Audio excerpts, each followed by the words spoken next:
tienda boxito, tienda.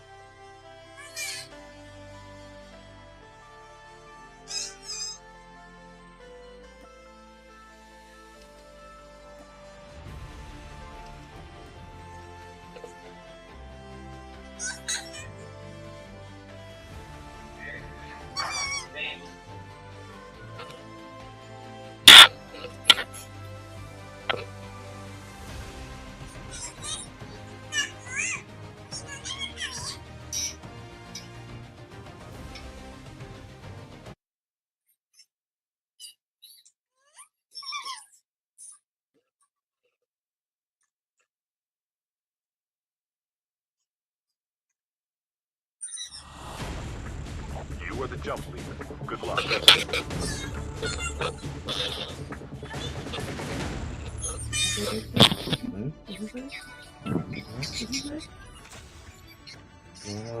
No. Don't talk to me. Yes, you quit playing with me. Why you move my light on? I got it. This is, man. What is that?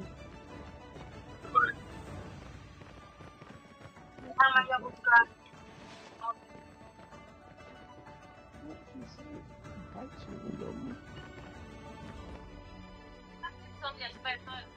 Y te la pago mañana porque me estoy desayunando. Hong Kong platform.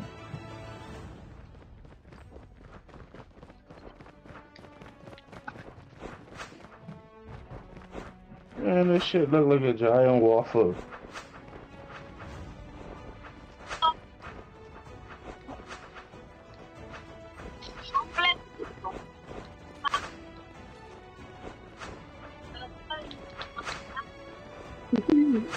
Welcome to Battle Royale. The match. Time for the mission. Get ready.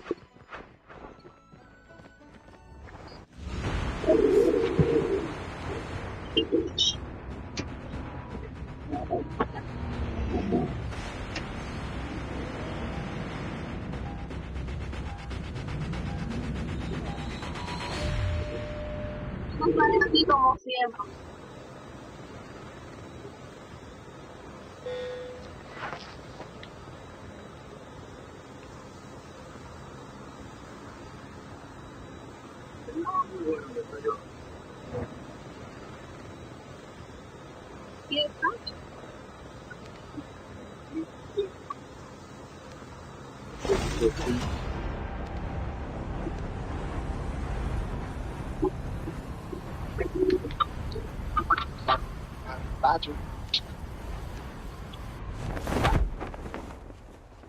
Never.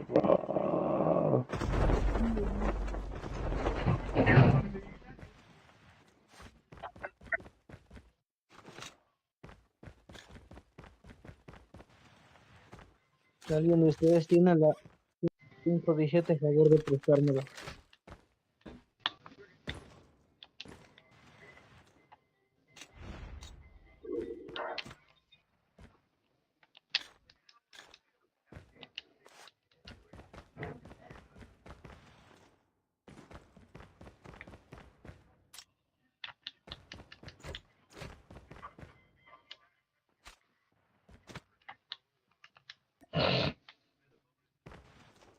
First blood.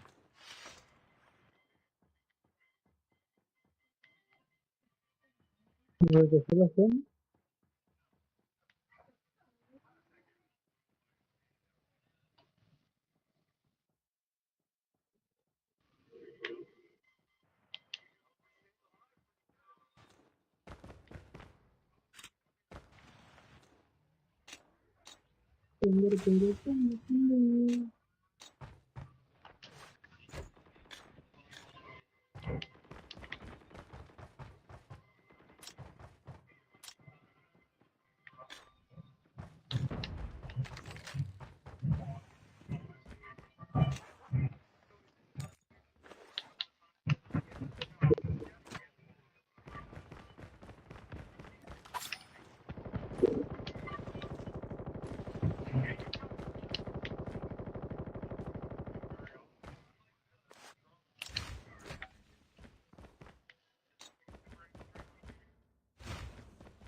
Changing mag, cover me.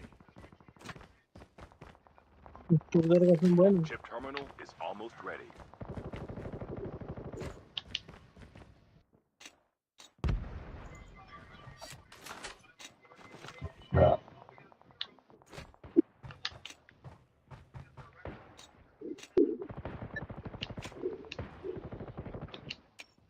The safe zone is collapsing. Marta. Son buenos, Marta.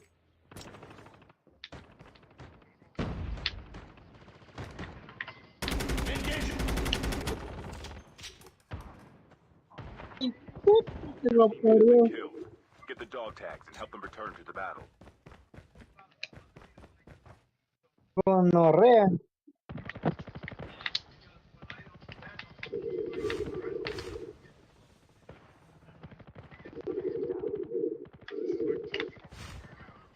Bien. Ay, mierda. Cluster strike incoming. Target locked.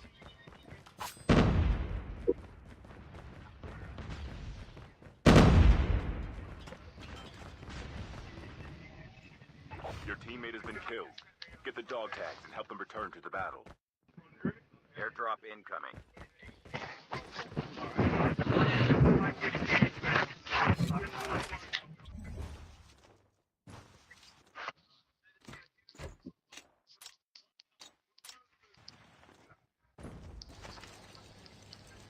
Airdrop has been delayed.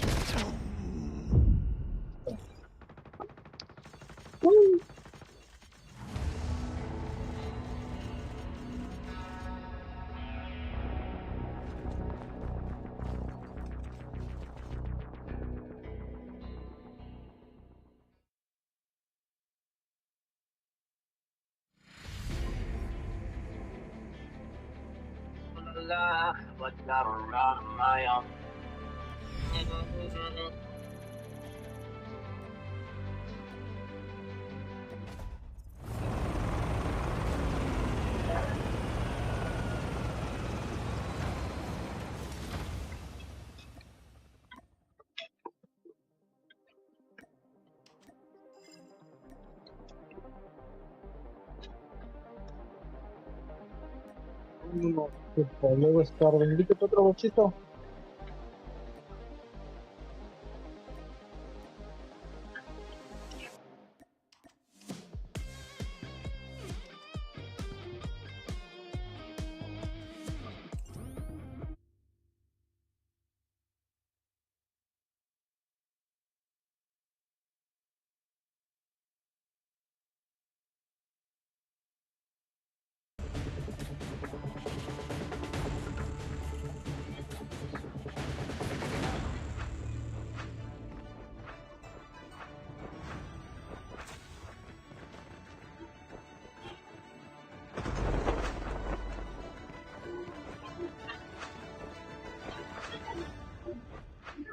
Welcome to Battle Royale.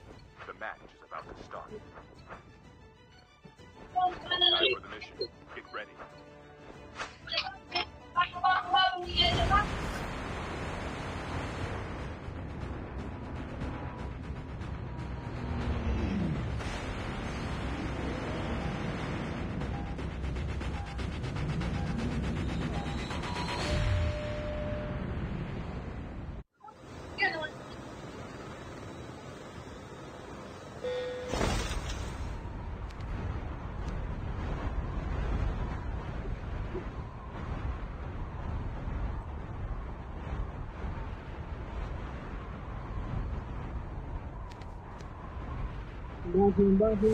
Thank you for coming, soldier. We hope to see you again soon.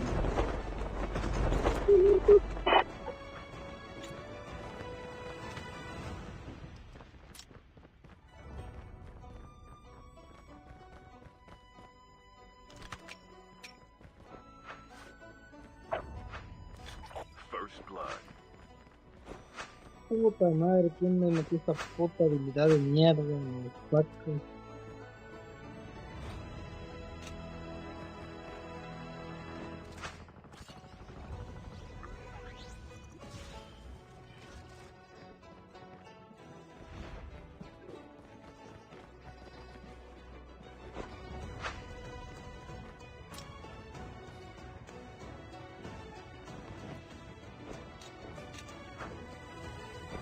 Qué peta, qué pedo, parece pito de abuelito.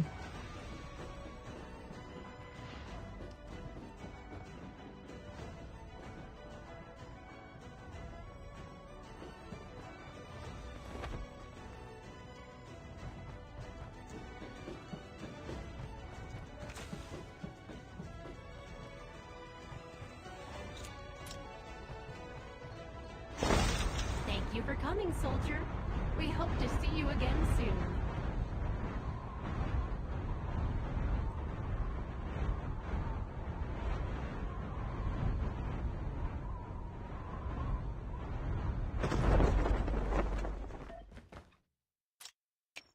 The revived flight will arrive in 1 minute.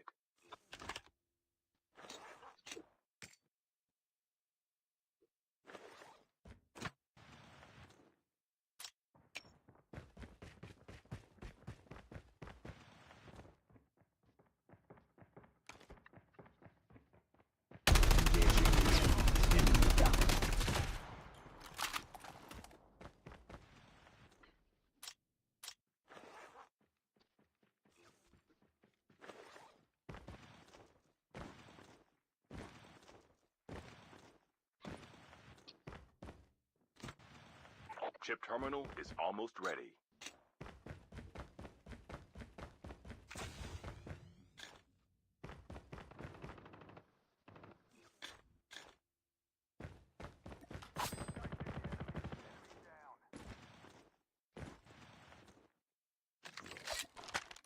The safe zone is collapsing.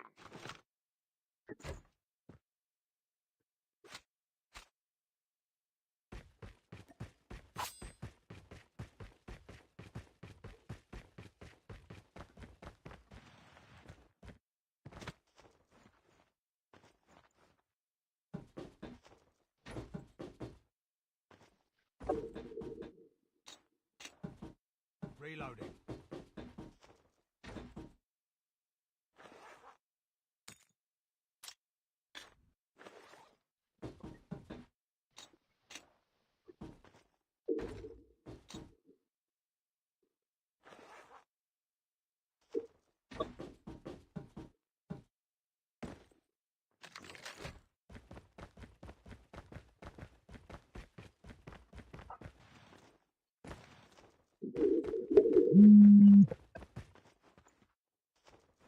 The airdrop is coming.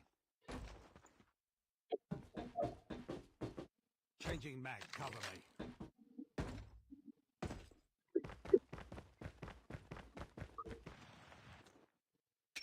The revived flight will arrive in 1 minute.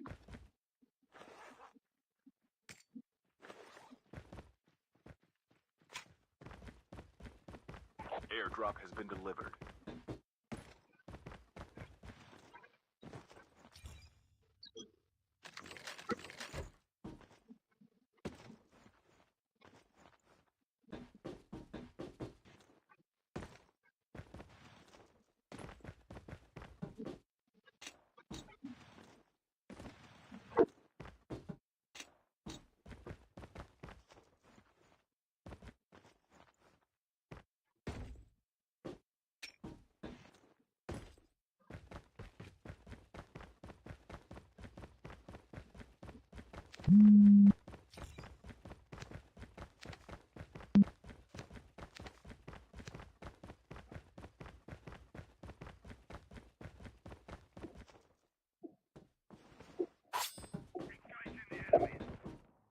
Changing mag.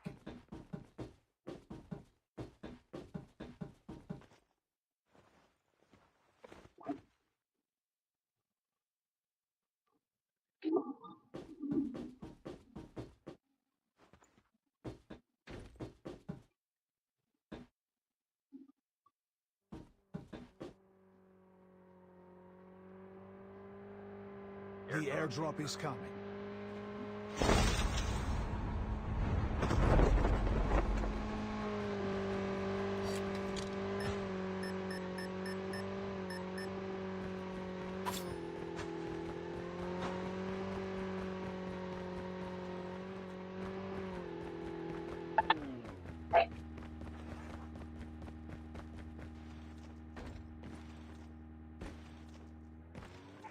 Airdrop has been delivered.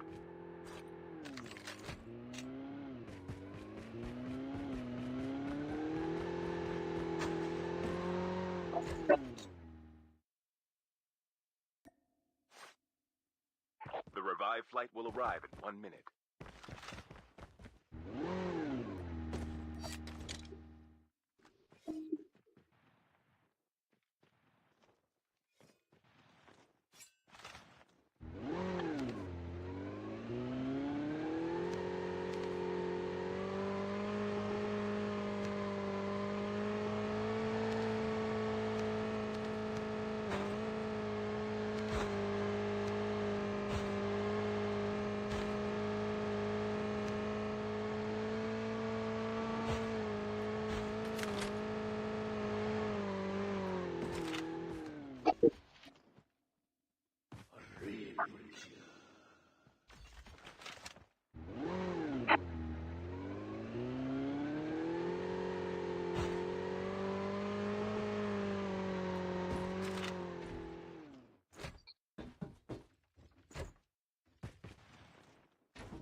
The airdrop is coming.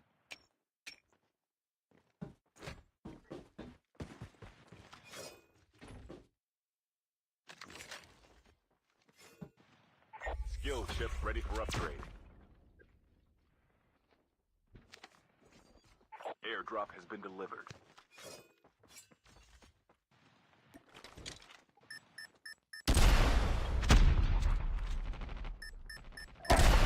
Engaging the enemies. Engaging the enemies. Enemy down.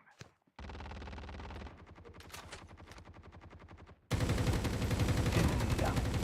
Cover me, reloading.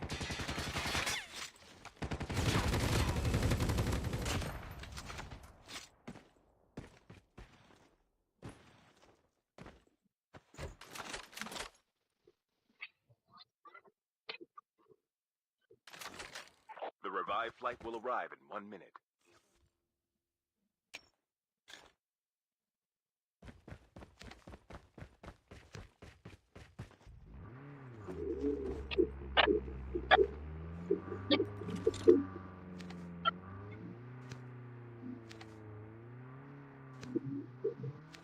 The airdrop is coming.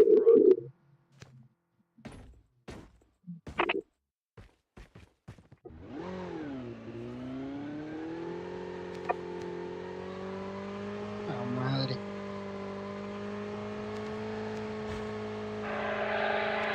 Chip terminal is almost ready. Airdrop has been delivered.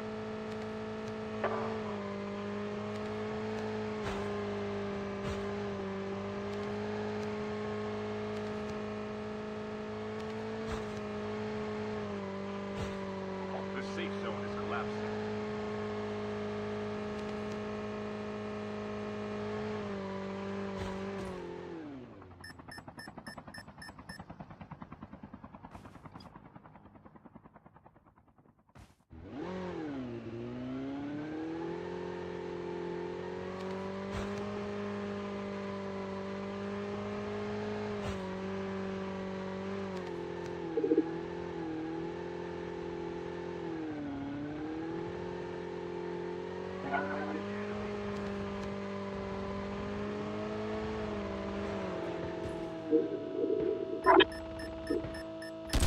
The airdrop is coming.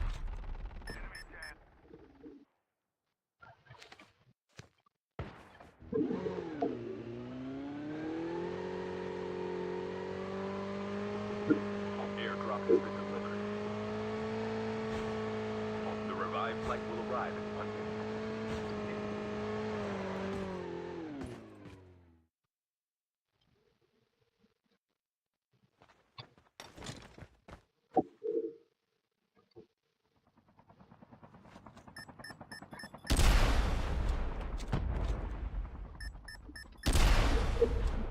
Enemy vehicle is nearly done for.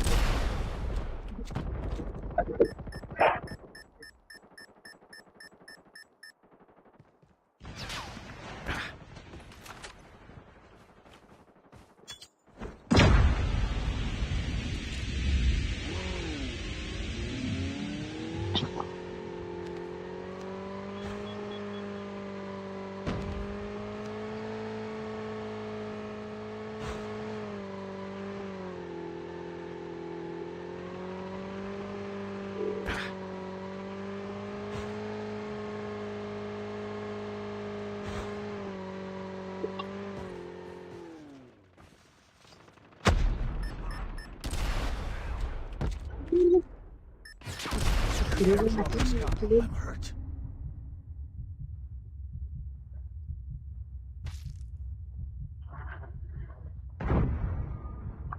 Your teammate has been killed. Get the dog tag. Don't give up. You can still return to the battle. Airdrop has been delivered.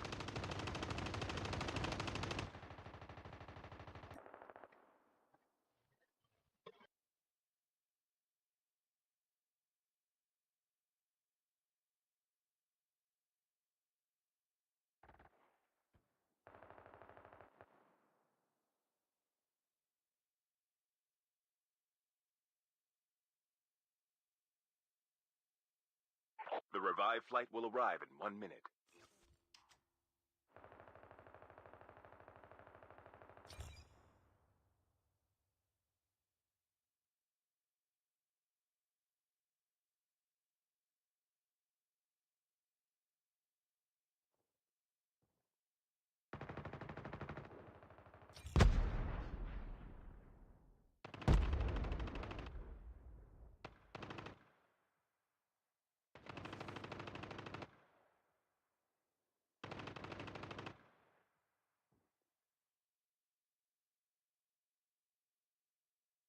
Chip terminal is almost ready.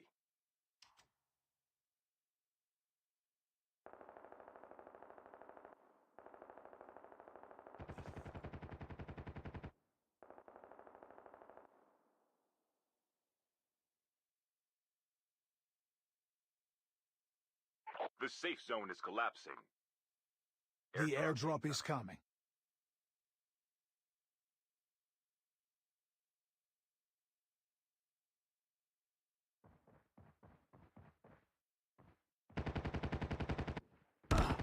Airdrop has been delivered. Down to the last 5 teams.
Welcome to Battle Royale. Time for the mission. Get ready.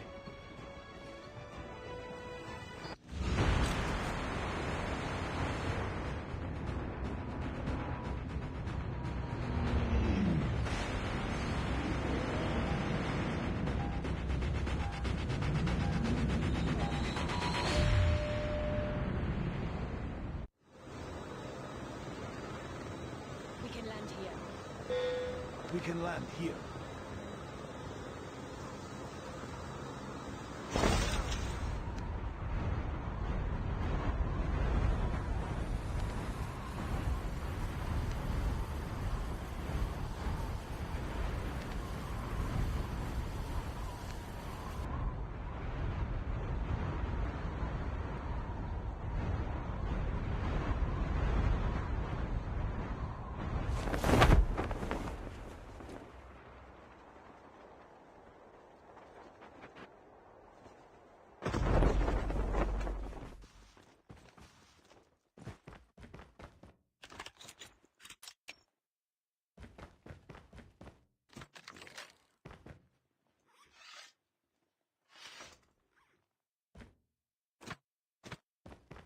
First blood.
The revived flight will arrive in 1 minute.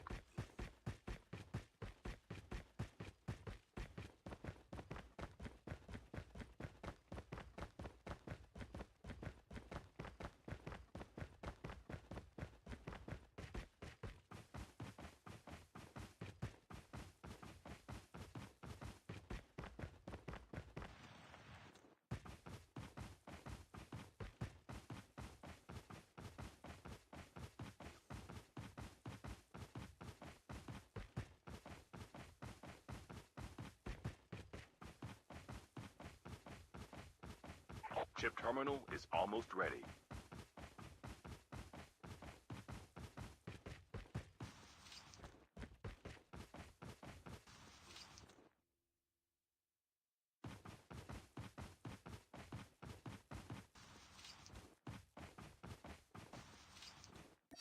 The safe zone is collapsing.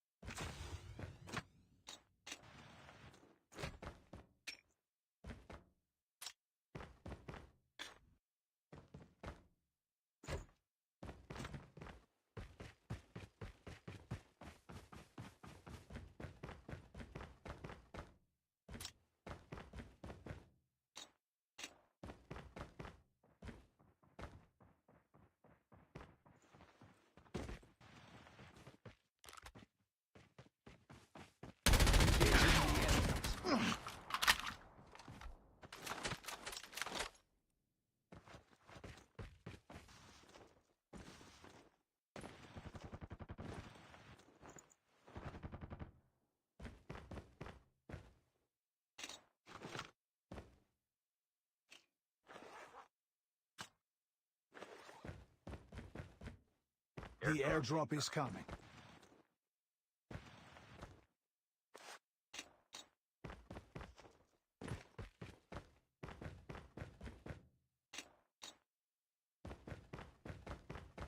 The revived flight will arrive in 1 minute.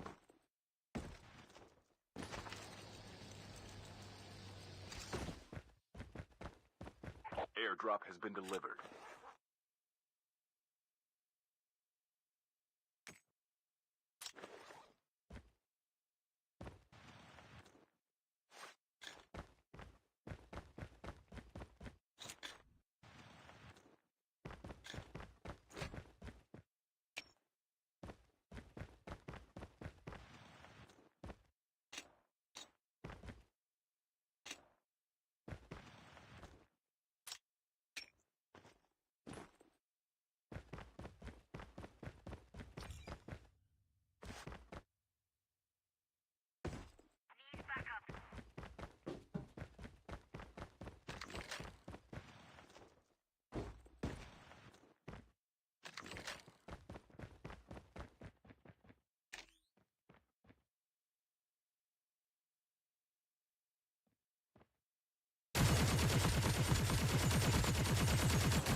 The airdrop is coming.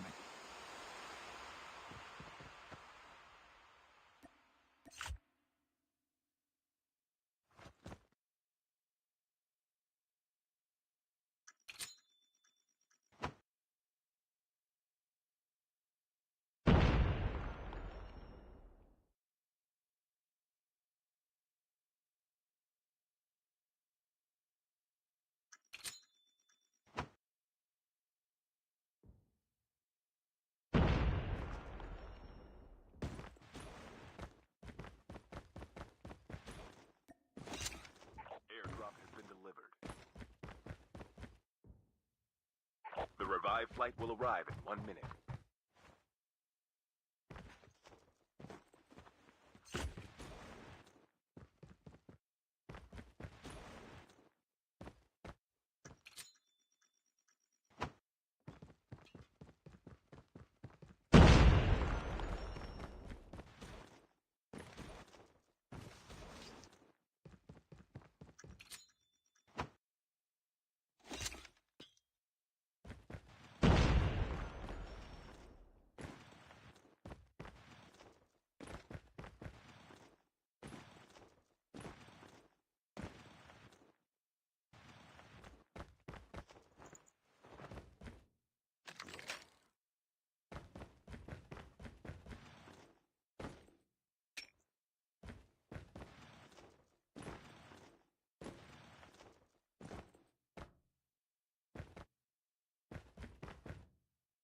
The airdrop is coming.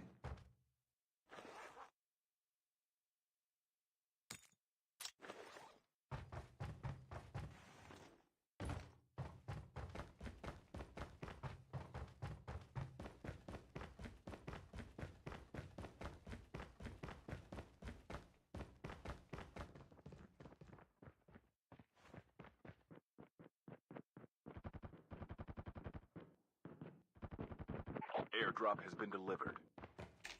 Engaging the enemies. Enemy coming. Reloading.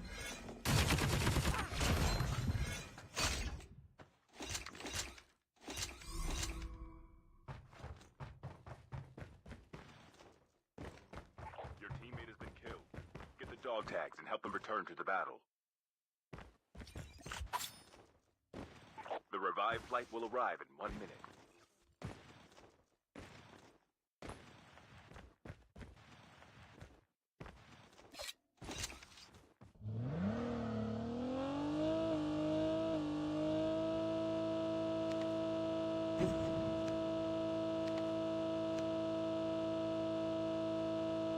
The airdrop is coming.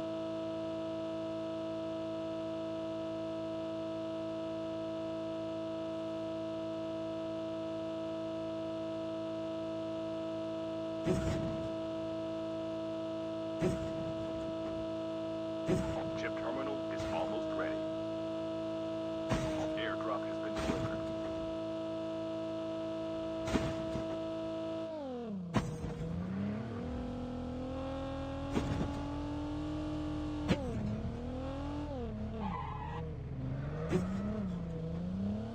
The safe zone is collapsing.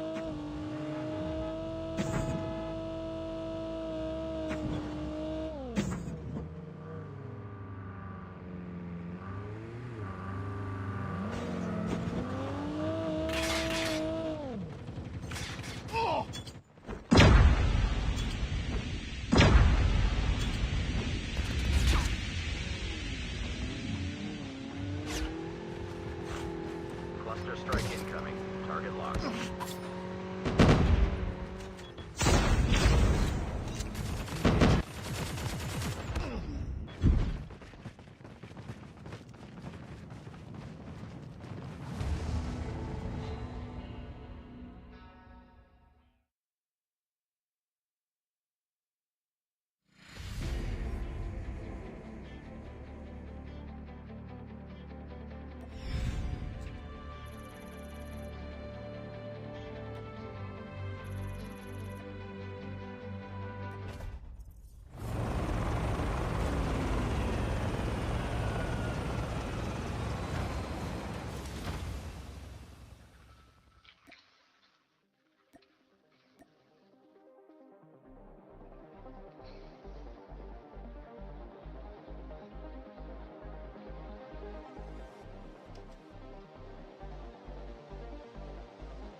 Habla.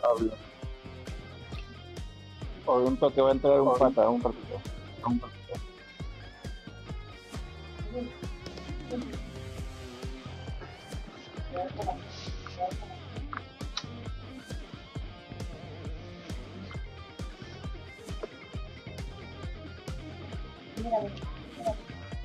Mira, amor. ¿Cómo te pedí? Dale nomás.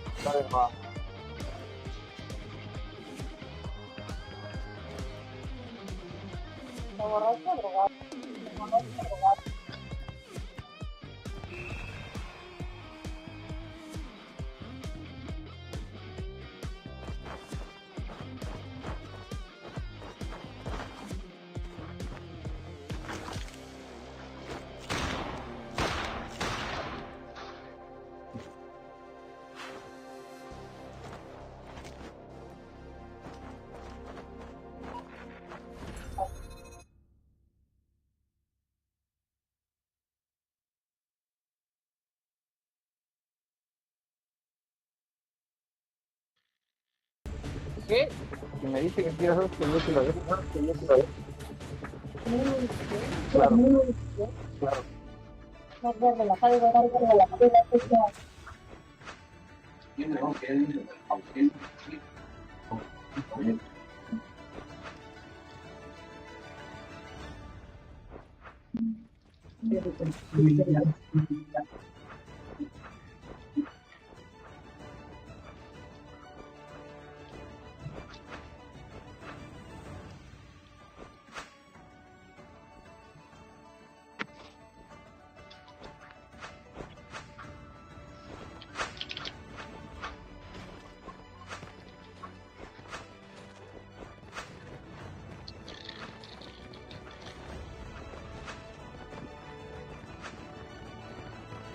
Welcome to Battle Royale.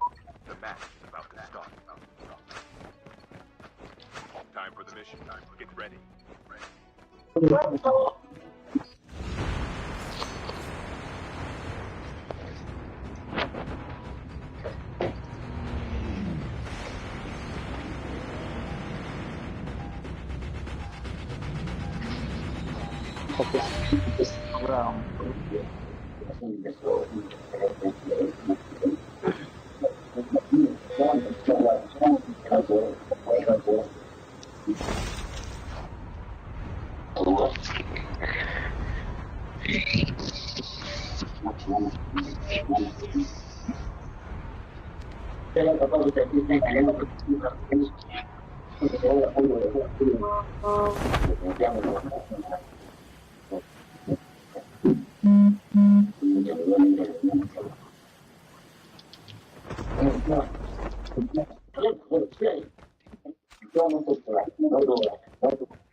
Puta, la mataron a la gringa, ¿no?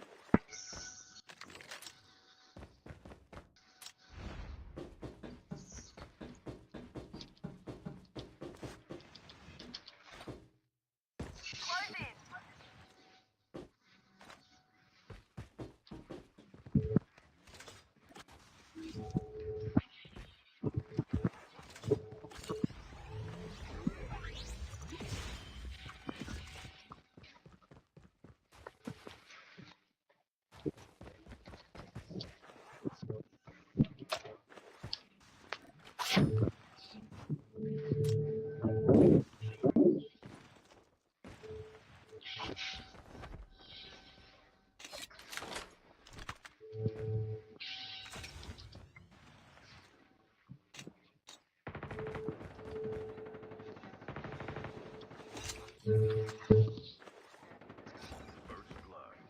Your teammate has been killed. Get the dog tags and help them return to the battle. Madre, parecía vos todo eso. Locked.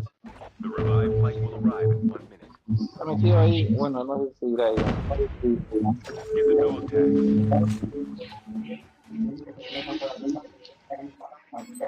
Que no había caído nadie. Cha tu madre, ¿por qué se corre, huevón? Your teammate has been ¿Quién killed. está ahí conmigo, Get the dog huevón? tags and help them return to the battle. Ya Es agarró la su carro cosa ya. mierda, hombre, llega al pincho. Creo, tiene gente, botcito. Hay más gente porque le ha marcado uno más ahí, aparte del que lo ha matado. ¿Ves? La madre, parece que no había nadie, ¿no? Ya lo mataron, weón. Your Está teammate will con el return to sniper, the el battle cabrón when ese, the next ¿no? revive flight arrives.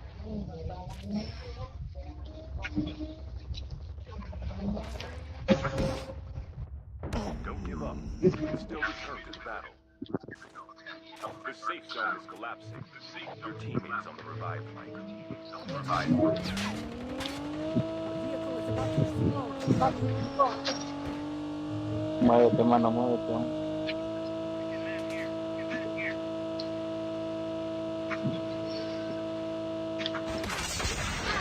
Puta, lo mataron, weón. No, en el árbol chocó. Con el auto cuando choqué. La madre, weón. ¿Chocaste? Choqué y ¿Chocaste? por otro lado. Revívelo, revívelo. Vale. Voy. La placa de boxito aquí, weón. ¿Qué Voy a mierda? ¿Ahí revivir. gente está? El boxito que está ahí. La madre, weón. ¿Cómo va a chocar con esa mierda?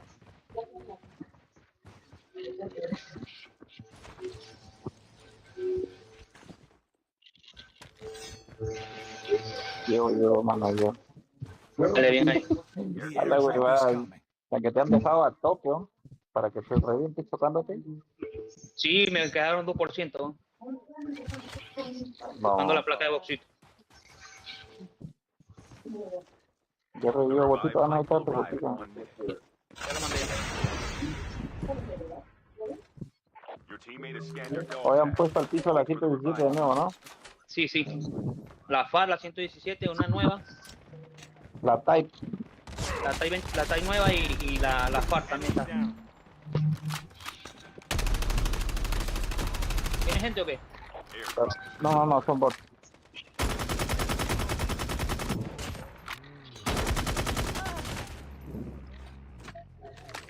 Sniper, muévete. Hay un sniper. Hay un sniper en camión, ¿ah? Viene. Necesito punteros por acá conmigo. Aquí estamos. Bien patineta. El techo, arriba el Agarra techo. una patineta.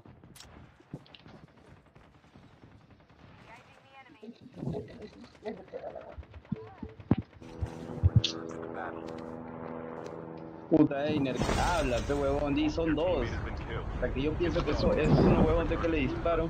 Ahí está, bajé uno. Pero en el techo, Bajé uno con la granada. en el techo no le vas a hacer nada, pero qué pendejo. A mí me mata el del techo, pe huevón, yo estoy distraído con el otro que tiene una patineta, huevón.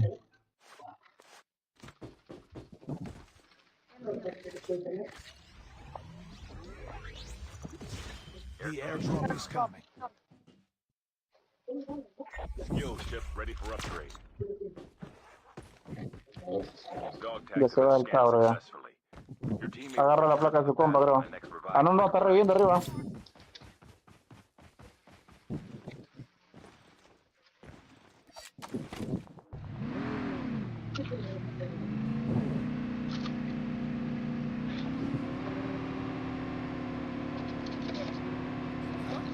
airdrop has Techo been te va a delivered. ganar, todo sí Alice le va a welcomes ganar. you to New Vision City.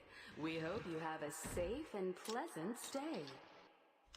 Ya no está en el techo, weón. The Otro revive flight techo, will huevón, arrive in 1 minute.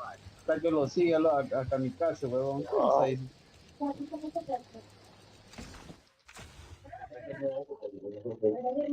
Allá, de medio, en medio.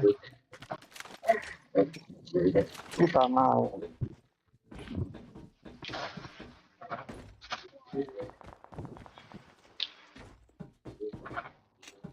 Necesito balas pesadas, ¿no?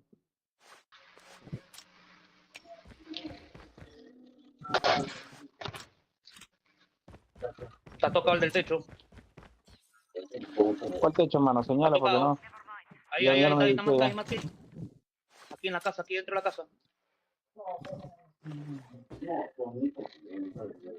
Acá hay otro.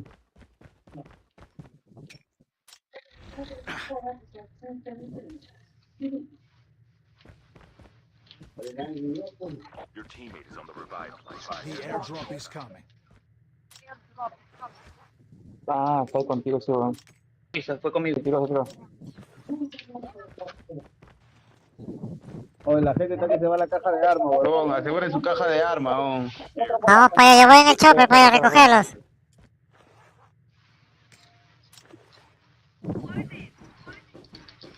Ahí hay un fuego, ahí hay un fuego, ahí hay un fuego. Your vehicle Ah, has cuidado. been printed successfully. Enjoy the ride.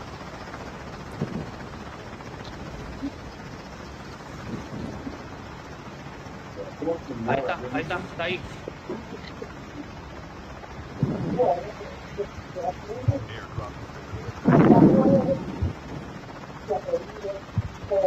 Está por la pista. No, Ya lo vi. acá hay uno. Aseguren su caja de armas, güey. The revive flight will arrive. Escopetero, ese escopetero, huevón. Sí, pero no, Sí, no. weón, puta madre. Está aquí. No es tan bueno. Adentro está. No lo veo adentro. Ya, ¿qué? ¿A tu lado? La madre, huevón. Ya me tumbaron con el sniper, weón. Ese cabro de mierda. Hace rato está con su huevada, cabrón. Desde planta nuclear está con esa porquería. No, weón. Is almost ready. Y el pie te dijo. Your teammate has been killed. Get the dog tag until the return to the battle. La mierda.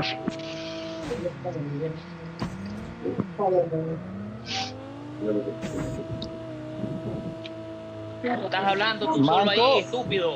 ¿Qué estás hablando? Manco hablando es disparar tú de solo ahí. lejos ¿Qué como estás cabrito, hablando? huevón. Ese es el manco, maricón. Acércate a ¿Qué estás rushar. hablando ahí, pendejo? ¿Ah? Cólico. Llora menos y juega más. Dile a tu mamá que la estoy esperando donde siempre, pendejo.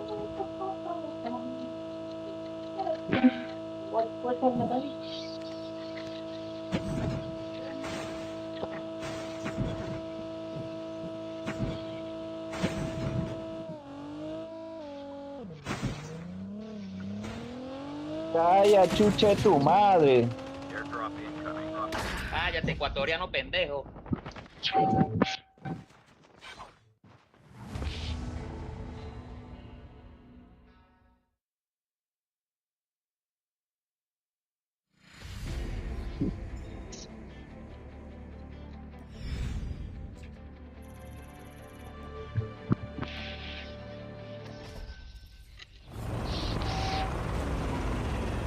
Me cagó el sniper, ¿no?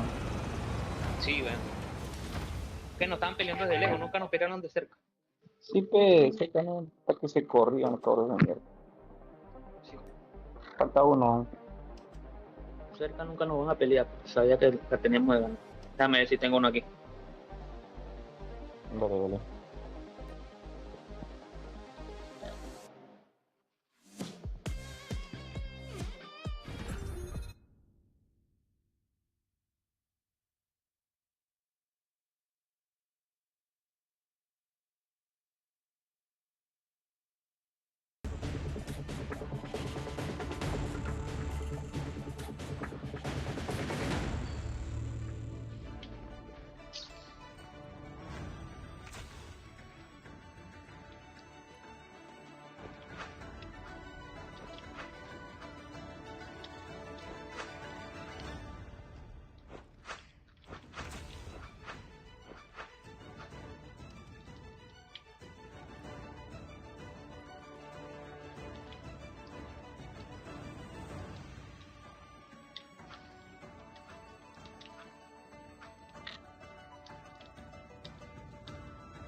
Welcome to Battle Royale.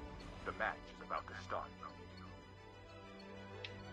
Time for the mission. Get ready.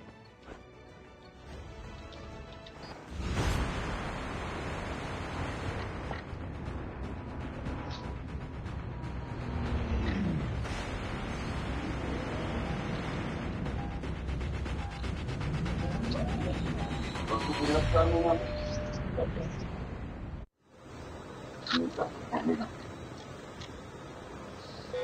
can land here. We can land here. Bro, cae en otra parte. Esa vaina es horrible, esa vaina.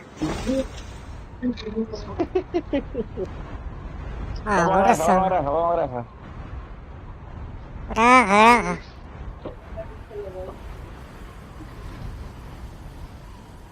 Ya lo quité lo que dijo. No le veo nada de bueno a esa Abajo. plataforma. Vale, vale. First blood. No. Oye, tengo que ser abierto.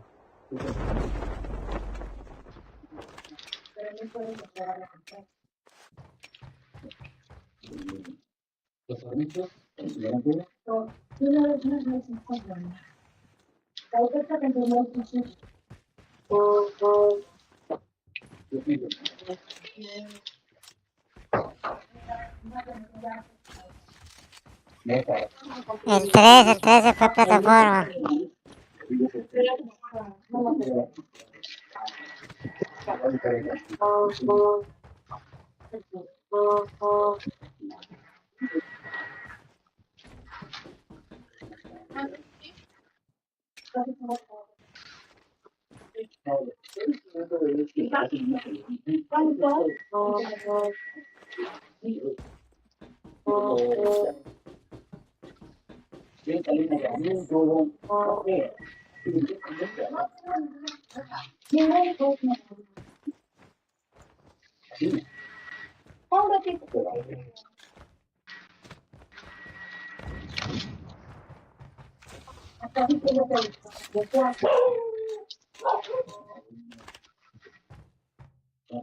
Assault rifle here. The revived flight will arrive in 1 minute. No cayó gente aquí, ¿no? No, no, es otro. Uy, me pegó un güey. Es un bug. Es un bug. ¿Te pegaron?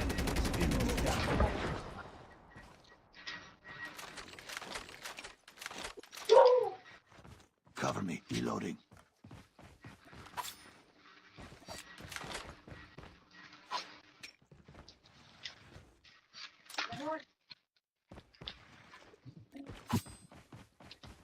Oye, ¿quién sigue al...? Oye, ¿estamos jugando con un random o ustedes lo han invitado? No, yo le No invité, sé, yo creo le que invité. Yo le invité a este güey. Ojalá que venga, puta, porque si no... te hago una violada. ¿Dónde vamos, loco? Estamos dispersos. Vamos pestando, que está la mejora.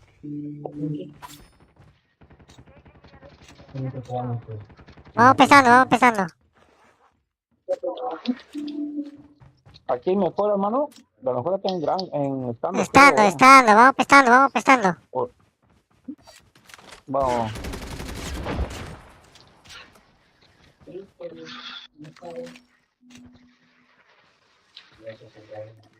Pestando, voy.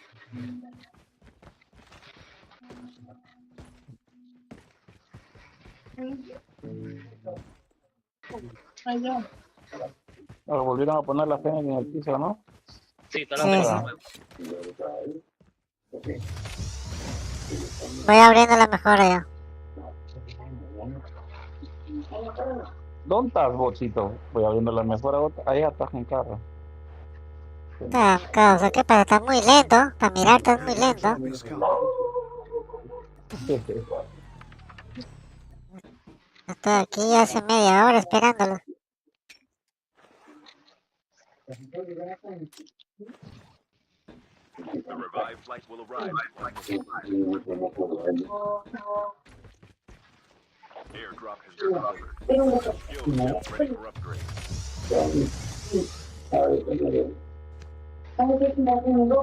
Uy, viene un carro. Un carro aquí, está solo. Súbetele. Puta, se movió rápido.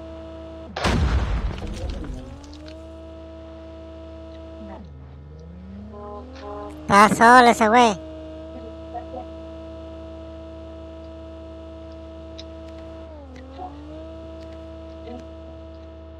¿Por qué no le habían robado su teléfono?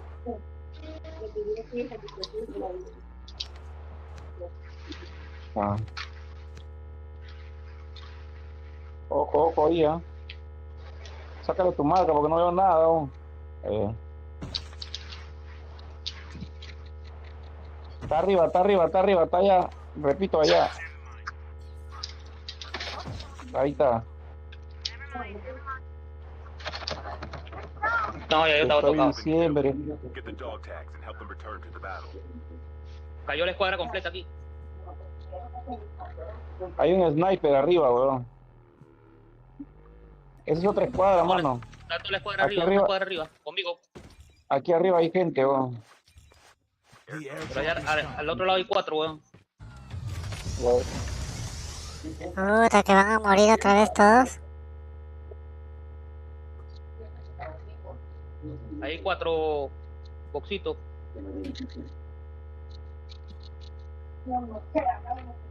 ¿Estás en la pista o dónde estás, güey? Confirma, para ir por... En el piso, pe. ¿Dónde voy a estar? En el aire no puedo estar. No, pues huevón, dentro de una casa. Si estás en la pista o dentro de una casa, dice. Claro, No, que repita. te güey. Hasta que me des ese dato ya me mataron ya. Yo estoy en la moto, güey, vayan buscándose un carrito para ir por las cajas de armas. Puta, estás lejos, weón. De ti sí, pe.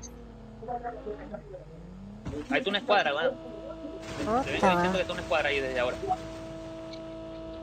Aquí está, güey, vete.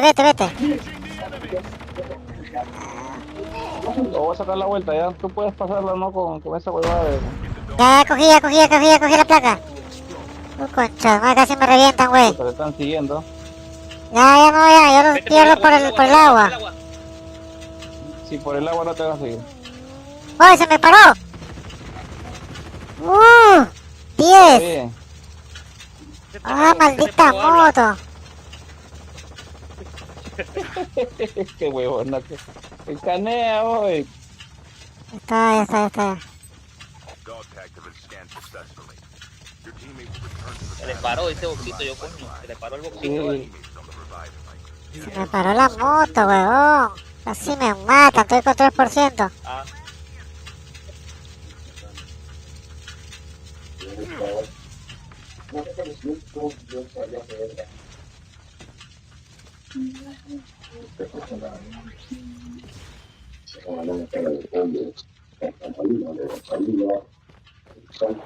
Hay un Todo gas en ese controlado. carro. Your vehicle has been Todo controlado. successfully. Vayámonos por la caja de armas. Todo controlado aquí.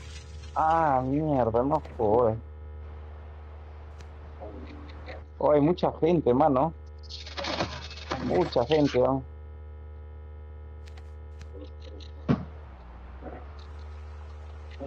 Gracias. Hay siempre aquí también un bug donde no te deja correr, te paras. Estás corriendo y te paras de la nada. The revive flight will arrive in 1 minute. Ahí vienen. Atento, 3. Son 2.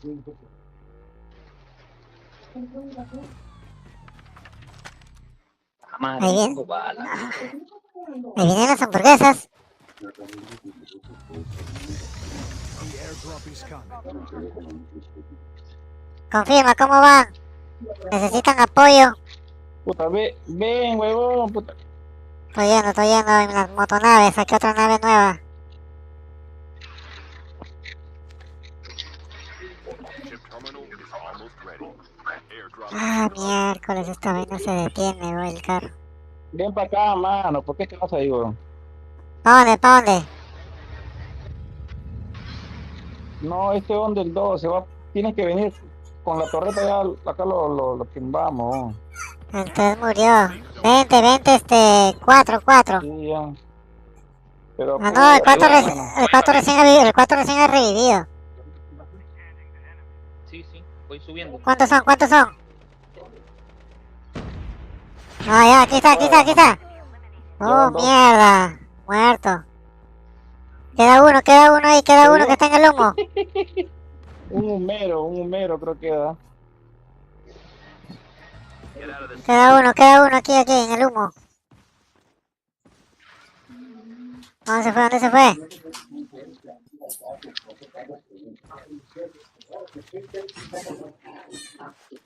The airdrop is coming. Oh, aquí hay este cargador ampliado color azul, ¿ah?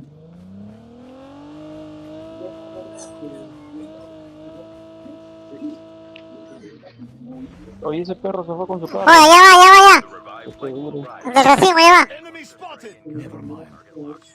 Half of the team ¿Dónde? got eliminated. ¿Dónde? En el humo, ¿no ves el humo? Aquí está ese vato, aquí está. Airdrop is No veo.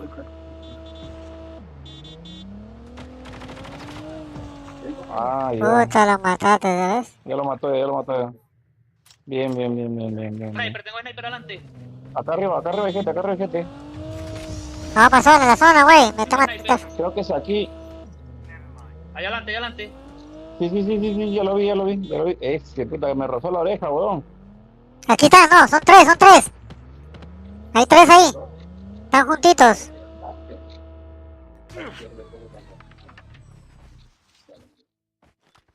cluster strike incoming. Target locked. ¿Ah? Ah, De lo que me dio el señor, pues. Engaging the enemy. De ahí hablamos.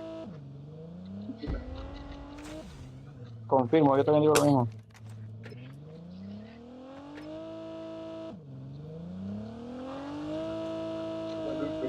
Oh, acá tengo un montón, ¿ah?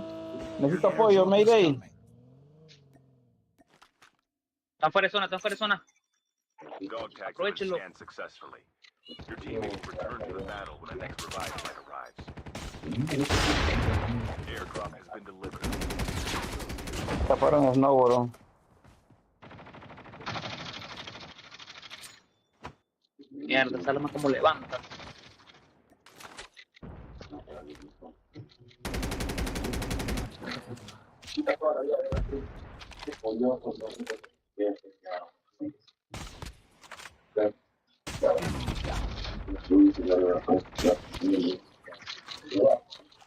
Por este lado no van a salir.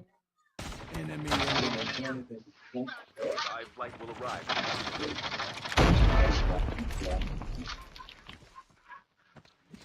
No, pues ya, ¿no? ¿Está completo? Fuera de zona. En mi caja. Puta, ¿tu caja dónde está, weón? Ahí, esa dirección tan. Donde va el número del ninja, donde va el ninja. Por ahí lo tiene. Oh, hay un snowboard por este lado, Botcito 3.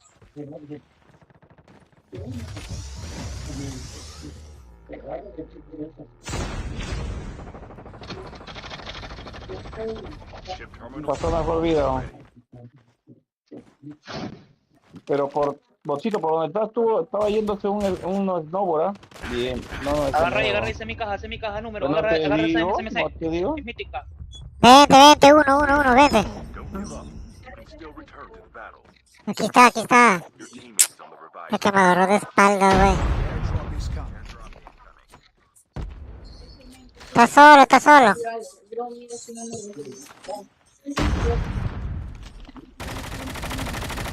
Scan your dog Reloading. tags. Cover me. Wait for the revive. Airdrop has been delivered. Esa es mi caja.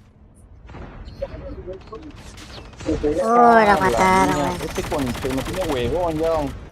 Reloading. Cover Oye, me. está mejor la trampa, ¿no? ¿La han mejorado? ¿Te has dado cuenta? No me dejó ni moverme, huevón.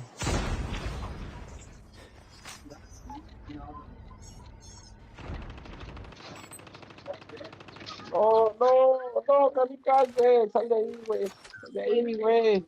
Te va a disparar, ese trampero está aferrado ahí, ahí atrapó todo, pe. Bien. No, se murió. Me hubiese gustado que le hagas emote ese conche.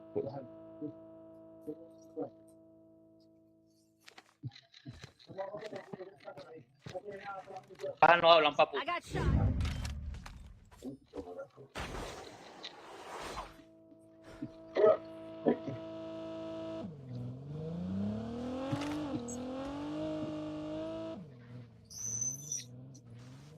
Vamos, búscate un modelo de ventana fijo corredizo y de 4 hojas. Y una pivot. On the revived flight. No, ¿te atropelló? No, a mí no. ¿Quién es el que se está muriendo fuera de zona? Yo, el 4. ¿Llegaré? No, no llega. Creo que llegue. No, pero Levanta. Para estoy revivir me aquí, dice. pero muérete, pe. No, muérete. No, yo ahí muero. Teammate has been killed. Puta, no hay placa. Ah, la verdad. Avanza que sí hay. Down to the last 5 teams. No, digo que Era no hay para era la última revivirte. zona. No hay un. Sí, weón. Bien ahí. Ya, vale, verga. Muy buena por la intención ahí. No, tranquilo. Casi me muero, perro. Ah, ya la ganamos, ya, esta partida. Quedan 2 piojosos nada más. Tengo acá uno. Pega bot. Ese bot, te abres mucho bot. Vamos, Drop Sibiri. is coming. Getting close to victory. Airdrop. Hay un real, el del carro. Sí, el falta el del carro. Ready. Para acá. No vaya a ser Subiendo. que el carro los atropelle. No, ya se bajó el carro. Está por allá. Por allá está. Mira, cogió tanque. Agarró tanque. Tiene tanque, ¿no? The safe zone is No, collapsing. la pusiste muy lejos, la torreta, weón. Sí, la cagué. Oye, hay otro vivo allá. Toma, temor. Arriba hay otro. Oye, No. ¿se me la vio? No te pongas de frente, papu. Agarra lanzamisil. No hay, un. Métele bala, pe. Está adentro, botito. No, el 4 lo va a matar, Ahí está. Bien. Queda uno que está arriba. Encima campero, tiene sniper el perro ese. Ahí está. Acá, Es ninja. está subiendo con ustedes, ¿ah? Era de... Bien.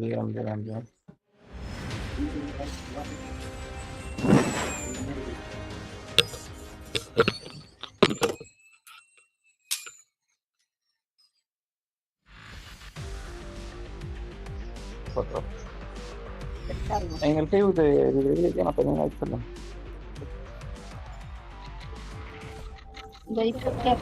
Te lo mando. Sí, el WhatsApp de 4 hojas, de una fija y una corrediza y una pivot. Muchacho, me retiro. Me están llamando los muchachos de mi clan. Vale. Dale, jugamos más tarde si puedes, si están todavía.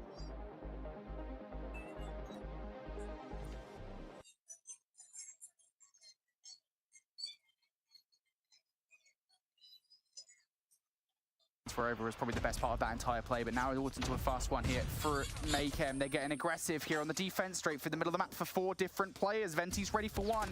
Trades looking actually pretty good on the whole for Goofy Goobers here, but Brainy wasn't ready for a second player sitting inside the control station. Second as well, his excellence goes down, and now it's Naz left up in a 1 versus 3. They know he's got a sniper rifle. They know where he's been playing every single round for the last 4. And off the back of that info, Mayhem get another round on the board. Teabag showing the power of the Tundra right there as he closes out the round and extends the lead back out to 2 for Team Mayhem. Once again, the aggressive plays definitely work for them, but split push, it looks like, is going to be the avenue they take on this one. And once again, if you can get Raph cleared out of the top side of this mid building, you can find something, but it's just such a difficult ask. Naz has been phenomenal for this squad so far. Kill number 4 now on the board for him. Raph's been able to climb up. Kings is not going to read this, so that should be a freebie for Dozita, and just like that, Goofy Goobers have retaken the advantage. Yeah, evens now, though, with the map control that Mayhem have. I'm not actually sure I'd call this an advantage of Goofy Goobers. As they take Raph out, it will be okay. They haven't been able to do that so far, and it's been a really passive round on the whole for Goofy Goobers. They've been very tentative about it, and now their options here in this round are pretty limited as Raph takes 1 player down. 2 have to push through. Oh, good read coming out from Naz to take Teabag down on the flank. But Raph, again, is still being a menace up top here. It's such a massive annoyance. It's one that Venti's going to have to take head on, and indeed he does. And all of a sudden, this becomes a 1 versus 2 here for Cartels. Question is, do they realize he's lurked up this far? Looked like Naz was going to be first point of contact, but he opts to hop up right here. Now the question is, does he get any audio to work with? An R9 around the corner, but shot's not going to connect. Does Cartels realize there's a second player here? Should have heard that hop down. He's going to be able to get to the bomb heady to work it. Nas not in position to take the shots. Now that's going to give Cartels the advantage. The bomb has dropped. It's got to get retrieved. Only 28 seconds, and Nas goes all the way through. Cartels reads him like a book. Man, what a weird round there. Objective, take out Raf for Goofy Goovers. They get there eventually and bring it all the way down to a 2 versus 1. And then Cartels happens. Mayhem, once again, living on a prayer and a dream. 4-1 up here in this one. And they're going to get a free plant over towards B momentarily, but it's a very similar look to what we saw from Mayhem on their last defensive effort. 3 players straight for the middle of the map, and they are not going to anticipate this flank whatsoever. Oh, Brainy, did he not watch 3 people go through and he gives away that information for free? Big missed opportunity. Goofy Goovers still able to find a couple players, but find themselves down a man. They're getting collapsed on right here. That shotgun has got to connect. And unfortunately, Cartels is going to be there to make him pay. Team Mayhem extend out the lead even further. Now up 5-1 as we flip sides. Oh boy. Mayhem feeling pretty dominant here after what has been a solid defensive effort. Now, as you said, mate, we flip sides here, Mayhem on the offense, and I've got a feeling they're going to be a lot more full initiative than other teams would be.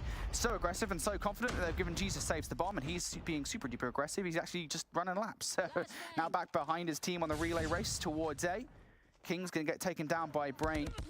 Trades galore. Jesus saves goes down, and that's actually pretty awkward for Cartels and Raf here in a 2 versus 3, because they've got to retrieve that bomb that's, I believe, slap bang on top of the train.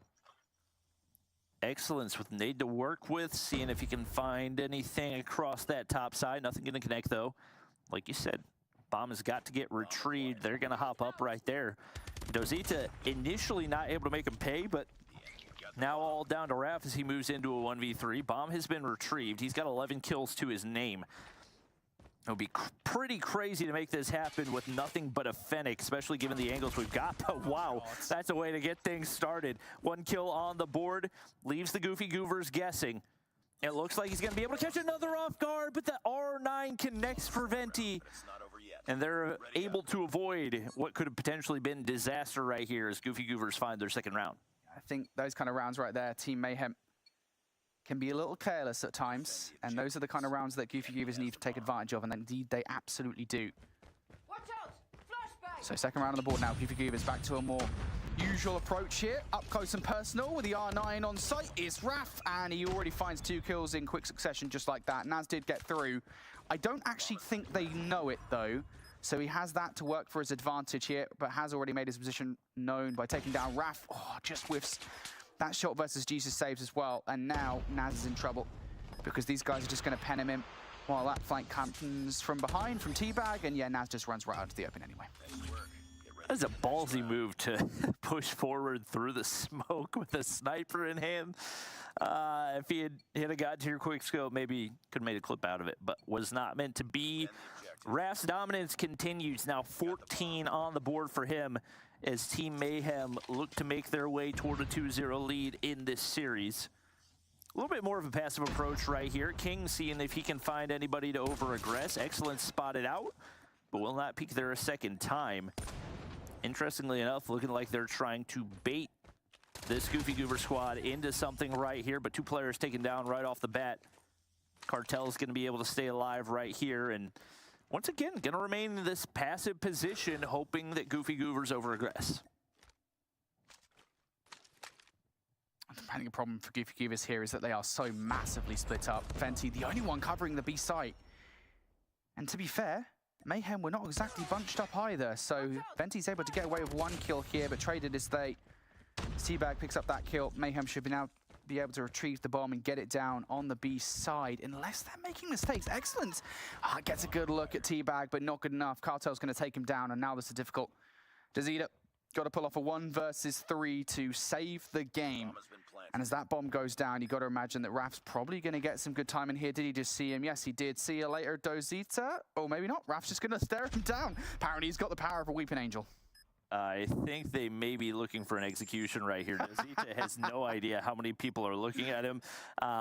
Here's the audio cue off of one of them, but does not hear the second that is directly behind him, and seems like he is absolutely terrified for his life. They continue to triangulate on his position, and at this point, he doesn't want the round. He just doesn't want to get executed. Makes his way in. Cartels is right there. Boxing gloves connect. Will he try to make the move? 1v3 opportunity. Raf's the final one, and the kills go through, but the round will not. Goofy Goovers fall to Team Mayhem once again and fall down 0-2 in the series. You know what, Dazita? You may have fallen, but you did it with grace. And that's all that matters, really. You didn't get executed. No assassinations to talk of today. Mike Tyson would be proud. Yes, towards the end. Oh man, that's tough. That is a tough search and destroy, I think, on the whole to swallow for Goofy Goovers, because there were moments there where things were looking relatively positive. They had the right idea on a number of occasions, but I think most of the rounds they ended up winning over Team Mayhem were down to kind of that lax play that we know that Team Mayhem can pull out from time to time. But certainly in these early rounds, Mayhem were trying to figure out what Goofy Goovers were up to. There was a little bit of kind of back and forth between the two teams. But once Team Mayhem had kind of figured it out, Goofy Goovers felt like they were left behind. Beauty of a shot right there for Cartels. I am curious if we do start to see the Tundra come out a little bit more. I honestly forgot that it was off cooldown. And even though it did get a nerf in the changes today, I think it's still a definitive #1 sniper as far as the meta goes. So maybe, especially heading into that Seminole versus Rejects matchup, something that we could anticipate to see. I think one that would definitely fit the playstyle of a player like Washi. So we'll see if any type of changes come out as far as this weapon meta goes. But for this matchup, like you said, most of the rounds that Goofy Goovers were able to take fairly careless for Team Mayhem, and you know, offering up a couple free kills is a goodwill offering, but not going to be enough for Goofy Goovers to take anything in the series. Not a lot of goodwill to be found there in that Search and Destroy and Express. That was at least not quite as bad as the Arsenal hardpoint of a map for Goofy Goovers, but still, it was not a nice experience whatsoever. You can see the stats there, Raf hitting 14 and Cartels hitting 10. Pretty much what we expected out of those players after what we saw in that game. Now, we move on to a Raid Control. I already very briefly mentioned this, Goofy Goovers. They are 2-2 in Raid Control. I believe it is the only Control map I want to say that they've played this season. They might have played like one other one. Still, though, they must be experienced on it. They must know what's up. They must be ready for it. Main goal is to not get stuck in the Zim spawn trap. And that's something that I'm anticipating Team Mayhem are going to go for fairly aggressively, just given the gun skill gap between these two teams. So I think you got to stick to the basics. If you are Goofy Goovers on the offensive side, hit your swings back and forth to those opposite objectives and try your best to keep Team Mayhem off guard. And for Team Mayhem, just play fundamental control and you should be good to go. Yeah. Spoiler for everybody at home. I'm going to be putting out a video soon about Raid Control because I've seen too much of it where it's irritated me. I want these teams to know how to play Raid Control, okay? So I'm going to give you guys a little spoiler right now. As you said, flipping on offense, I think making sure that you're not just butting heads towards one of these points is paramount. Secondly, avoiding the spawn trap as much as humanly possible. I think it's going to be difficult to do. I think with just how quickly Mayhem are going to play aggressively here. I think one of the things that gets me most for teams on defense in particular is knowing when to give up on Raid Control. I think a lot of these teams kind of don't know that when a point is lost, you really should not be investing resources into it anymore, because you don't end up just losing lives. You end up losing map control, and you kind of don't want to do that because you want to be pushing the offense as far back into their spawn as possible, so they have to kind of work for it again once they've captured one of those points. And I don't think enough teams realize that, and I don't think enough teams kind of work towards making sure that they are guaranteeing map control off losing a point. All right. Well, we'll see if Goofy Goovers can avoid those mistakes as we get ready to head in what is potentially the last map of the series. Obviously, Goofy Goovers do have one more matchup on the night. They will be going up against the Rejects coming up next. Once again, we don't anticipate that that's going to be one that is any easier, and especially given the stat lines that we've seen so far, they got to start building some momentum right now. Yeah, I feel the exact same way. about that matchup as I did truly when they had to play Mayhem and then Rejects in that order. I feel like if you don't beat Mayhem, you're going to have a tougher time against Rejects. Again, that is just based off our current conceptions about where we believe these teams to be in kind of the power rankings, as it were, given what we've seen between the top 3 teams, the big 3, when they faced each other, apart from obviously the Seminoles versus Rejects matchup that we've got coming later today. But yet still, this is going to be extremely difficult here for Goofy Goobers. You gotta have it. A reverse sweep would be, chef's kiss. I don't know if we're going to get it, but you know what? Look, we'll hope, mate. We'll hope. All right, see what they can do. It is going to be Team Mayhem starting on the defensive side. Teabag cross mid's going to be able to find one. Kings finds the other. So that initial push should be slowed, but they don't have any information toward that A side. So Goofy Goober's able to get pushed up right here. They don't have to hop the objective, though. They're just kind of playing with the position that they've got right now. One player hops on, but not looking to sack. And with them taking some mid-map control, should be an opportunity to get a solid chunk of time until Mayhem find their way into kitchen. I don't necessarily hate this from Goofy Goobers because they are preparing for positioning for players to make their way down towards the basketball court. And to be fair, Naz does actually catch somebody off guard. Slow enough, they are still capturing A, and Mayhem have almost entirely given this one up. They're certainly sending 3 players over towards B. Again, this is what you'd expect a team like this to do, but they are sending a couple of players back over towards A to perhaps try and save it last minute. Cartels and Teabag were those players, but Venti are going to catch them off guard. So 2 minutes on the clock now for Mayhem to lose control of B. Goofy Goobers, what do they do off that capture? Because they've lost a couple of players. There's only still 1 player over there, and that was Dezita, and they go down. So Goofy Goobers now back to square one. This is what I was talking about, Bobby, right? Team Mayhem, they lost A, they gave it up, and they set themselves up for the spawn trap over here by B. Yep, especially with Raph in the garage, you only need 1 more player to be able to enact that. Teabag able to take down 1. They're still trying to hunt him down, and the drop shot hits right there. Should have been an easy kill, but he's going to bare minimum be forced out of garage right there. So you make sure you avoid that big loss of life, but still have to deal with Raph. He's been able to build streaks already, and Cartel's just kind of playing with his food right there as Team Mayhem still hold the life advantage. You do have some solid time to work with if you're Goofy Goobers, and especially with Excellence taking down Jesus. Still an opportunity where you can take this round. Honestly, I would like to see a more conceited effort here from Goofy Goobers to go round on the flank. They're sending 1 or 2 players to disrupt the flank. It needs to be more than that. It needs to be a bigger effort. Maybe they'll be able to do it off individual... Oh, God. All right, in the middle of my sentence, Naz goes down. I didn't get to see it on screen, but we did see it on the minimap, and I assume it was a turn on. They need to be a lot better here with sending players on the flank because they've been kind of butting heads with Mayhem up the driveway for the last minute and a half, and the time and the lives have gone down to almost 0. Cartels putting up art pieces in the gallery as Goofy Goobers now in a 4 versus 12, now making it a 2v12. This is extermination here with just Naz left alive, and I don't think he's going to pull off a 1 versus 12. And that's the thing, if you leave it all down to head-to-head 1v1s, you're just not going to be able to go up against a team like Team Mayhem that's so much more experienced than you are. You can tell they really want the execution, but unfortunately, no opportunity there. Raph actually missed his opportunity. 9 seconds remaining. He's very fully aware of the situation at hand, and he has no intention of making his way onto the objective. They get in position, but they mix the execution button. Nas hops on right here, and he's going to see if he can play Ring Around the Rosie until they hop off the objective for long enough, but he says, I'll do it myself. Ends the round. Team Mayhem take the opener. Yeah, and I said it there. I think Team Mayhem, they did the right thing on the defense. They gave up A. They maybe sent a couple of players, but for the most part, the look was, all right, let's get map positioning towards gallery because we know how important spawn trapping is off the back of that, and Goofy Goobers just kept on hitting it 1 at a time instead of making the effort to go on a flank, and that was their downfall in the end of that round. So big start from Mayhem here on the defense. On the offense, looks to be an even bigger start. Goofy Goobers here immediately annihilated, not a single kill. How about that for a 5-for-0 trade? Team Mayhem now starting to get the big guns out as well.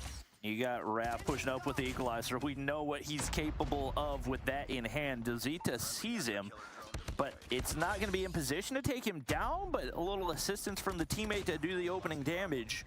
Able to take him out. Unfortunately, they have already lost B, and they've lost 10 lives to the 3 of Mayhem. Cartel's going to be pushing through, Purifier in hand. Raph says, you know what, I'm trying to end things quickly. We'll drop the Puri. Kings with Annihilator as well, and just like that, A is completely wide open and for the taking for Team Mayhem. Yeah, Mayhem already over here as well. Jesus Save's going to bring out the Sparrow. Oh my goodness me, was that a pre-fire with the Sparrow? What is going on? Jesus Save switched back over towards the split spade here for the rest of these kills, for the rest of this capture, and it's going to be a double stack, so this will go just a little bit faster. Goofy Goovers now. And an inevitable flank coming through from Excellence says probably not that inevitable now as he's going to get shut down. They're going to have to be a little bit more honest with it through the basketball side, and no chance for a Hail Mary shot here. Team Mayhem. That was fast. It was. I think if you're Goofy Goovers, these operators need to come out soon. I'm assuming they were probably planning on saving them for round 2, and then they saw the 15 life deficit and were like, maybe we shouldn't do that. We'll see if they can make anything out of it right here. Dozita does pop the Annie. We see the War Machine coming out for Brainy as well, so we'll see what type of value there is, but a couple players going to drop off the bat, and the value is going to indeed be not very much. How about that for a pound shot value? This is North America, actually. Dollar store? Dollar store value? Yes. Yeah, sure. Dollar store value right there. Goofy Goovers not having a good start to this round at all. And they're already now starting to face down that map positioning that we've been talking about in the past. They're going to play number 4. Cartels finds a couple of players. This is now just going to be hanging about in the bedroom side. Might actually even go for a potential look at the Zim spawn trap here.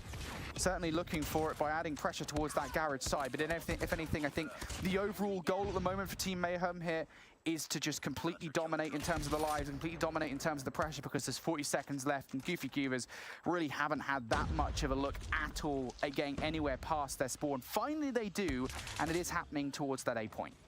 We get a 4th operator coming out right here. That's going to be the Sparrow.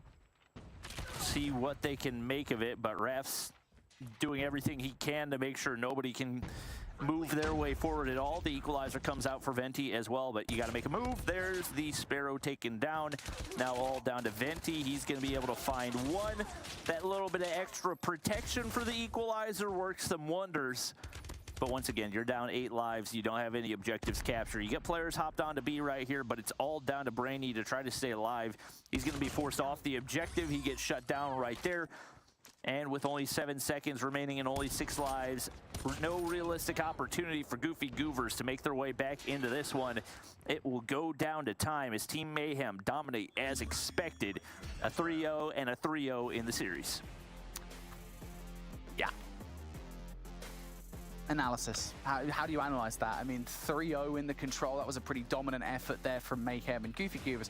I think a little bit was brought on themselves at points. I think there's not so much you can do when Mayhem are just constantly running at you in the way that they did and constantly winning the 1v1s. What they can do is change the strategy a little bit as you get further and further into the control. You do need to try and play the flanks if you can. You know, if you're getting approached towards the driveway side, if you're getting spawn trap, go out the bedroom side. You know, you have that part of the map to work with, and the fact that they just continually didn't do that, I think there is a certain element of only having themselves to blame. But you know what? It's difficult. Mayhem are a really tough squad. Again, I said it once, I say it again. If I was in Goofy Goover's shoes, I probably wouldn't even do this. But still, again, improvements do need to be made. I think that's where Goofy Goovers now need to look ahead of their matchup versus Rejects. Yeah, I think that opening round was not bad at all, but like you said, they made it way too one-dimensional, just single file pushing up driveway. And especially when you've got the map control that Mayhem had, you're going to constantly be losing out on lives in those gunfights, which you can't realistically afford to do. So maybe an opportunity for some improvements to take a look back at the VOD and see where things went wrong. But if you're Team Mayhem, that was about all you wanted out of that one, and you have a solid close to your season as you lock in number 3 spot. All right, match number 1 comes to a close. A strong performance out of Mayhem. Like you said, Bobby, nice way for them to close out their season now, as that was their last match here for at least the main portion of the season. Obviously, we'll be seeing them in our challenge finals as well. We still have 2 more matches on the day, though. You guys mentioned it when you were talking about them. Goofy Goovers have to play again. So how difficult is it to go from top 3 team to top 3 team and mentally reset in between? I wouldn't be able to do it. I'll tell you that much. It's so difficult, and some of the best teams in the world certainly can do it.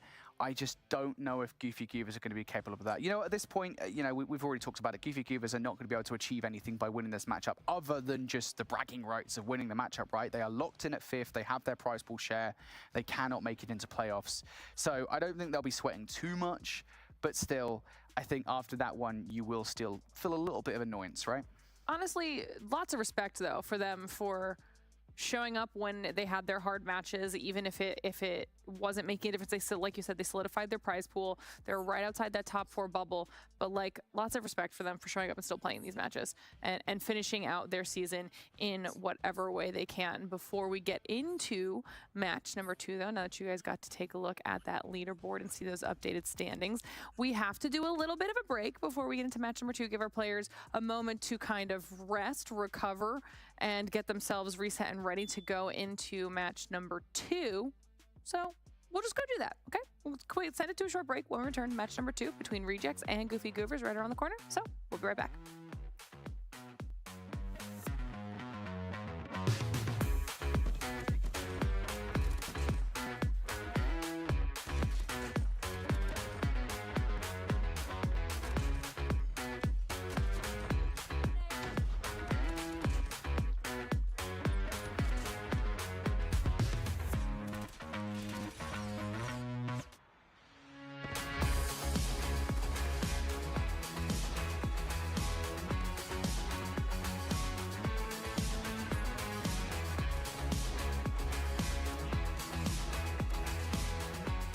The Snapdragon Pro Series powered by Samsung Galaxy is brought to you by Snapdragon Elite Gaming, Samsung Galaxy S23 Ultra, Monster Energy, DHL, and the U.S. Air Force.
Hello, everyone, and welcome back to the Snapdragon Pro Series.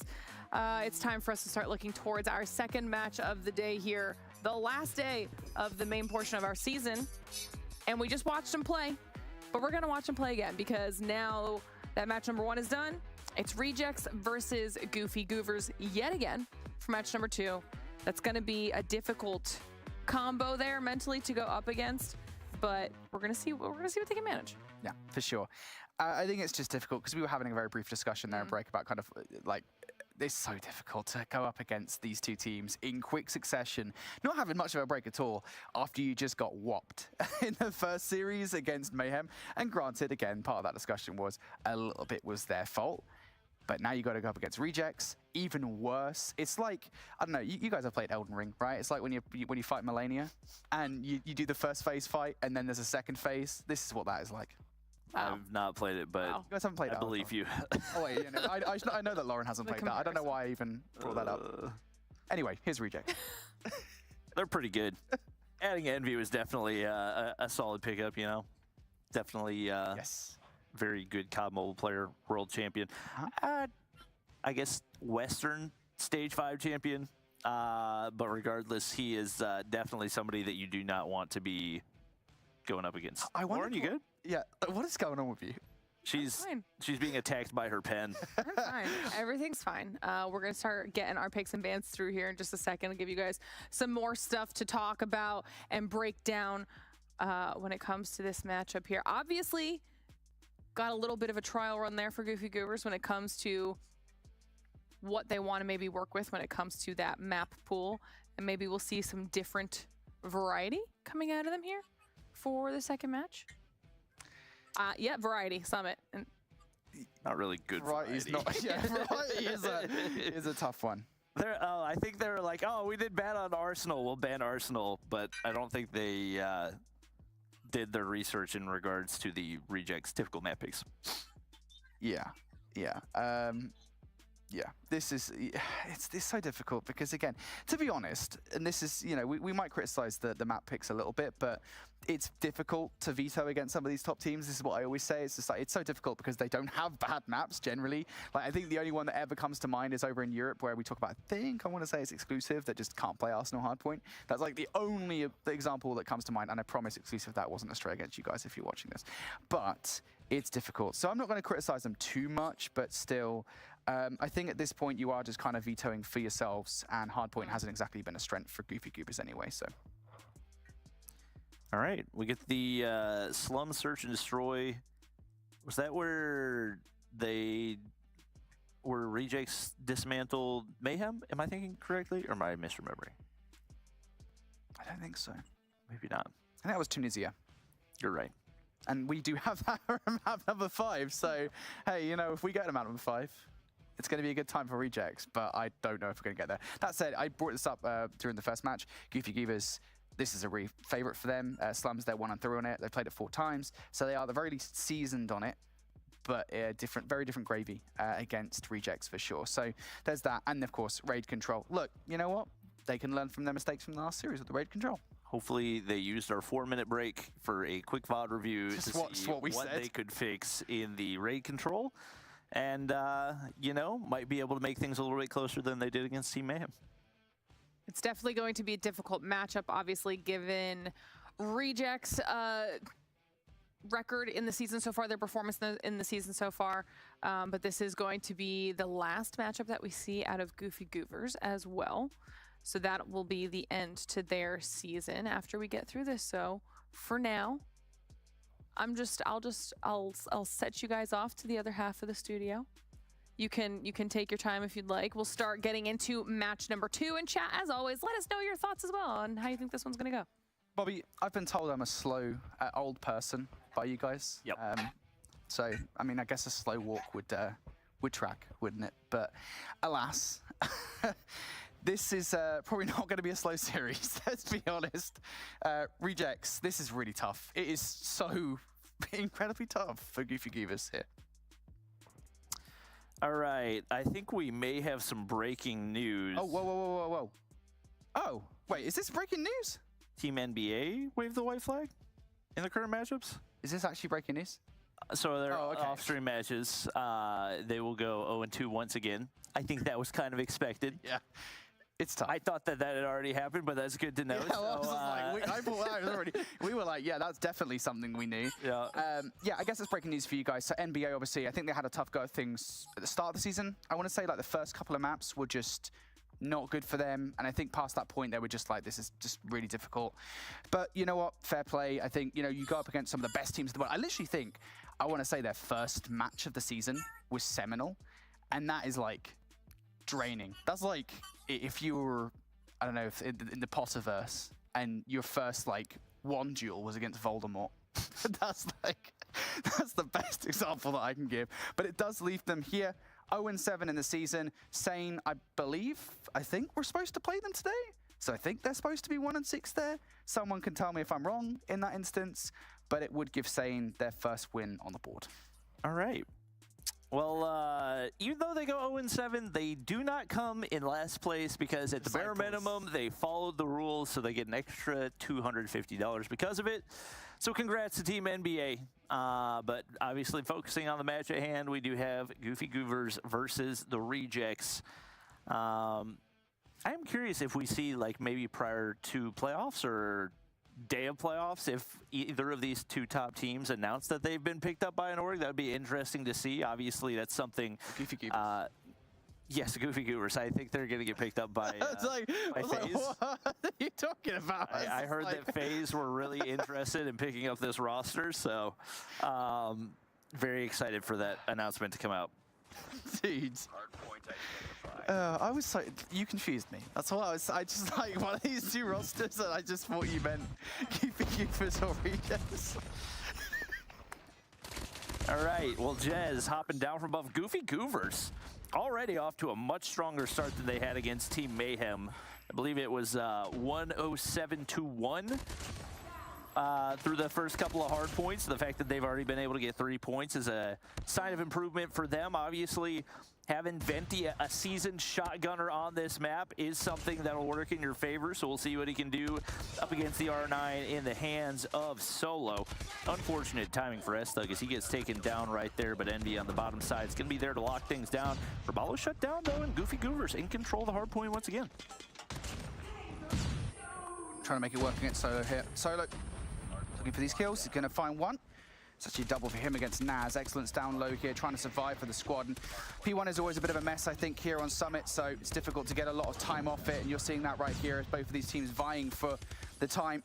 Goofy Goovers at the end of the hard point going to walk away with 14 points, but there is an opportunity for them to kind of have a really good start to this game off the back of P2, but they have to make sure they get close towards the point, and right now they're getting spawn trapped towards the back of that P4 side. Nice kills starting to come through from Rejects here, and this is again what separates some of the best teams here from the rest, is Rejects, they kind of recognize that, hey, Goofy Goovers aren't wholly spawning there. There's a couple of spawn outs towards the radio tower side. Recognize it, they take those players down almost immediately.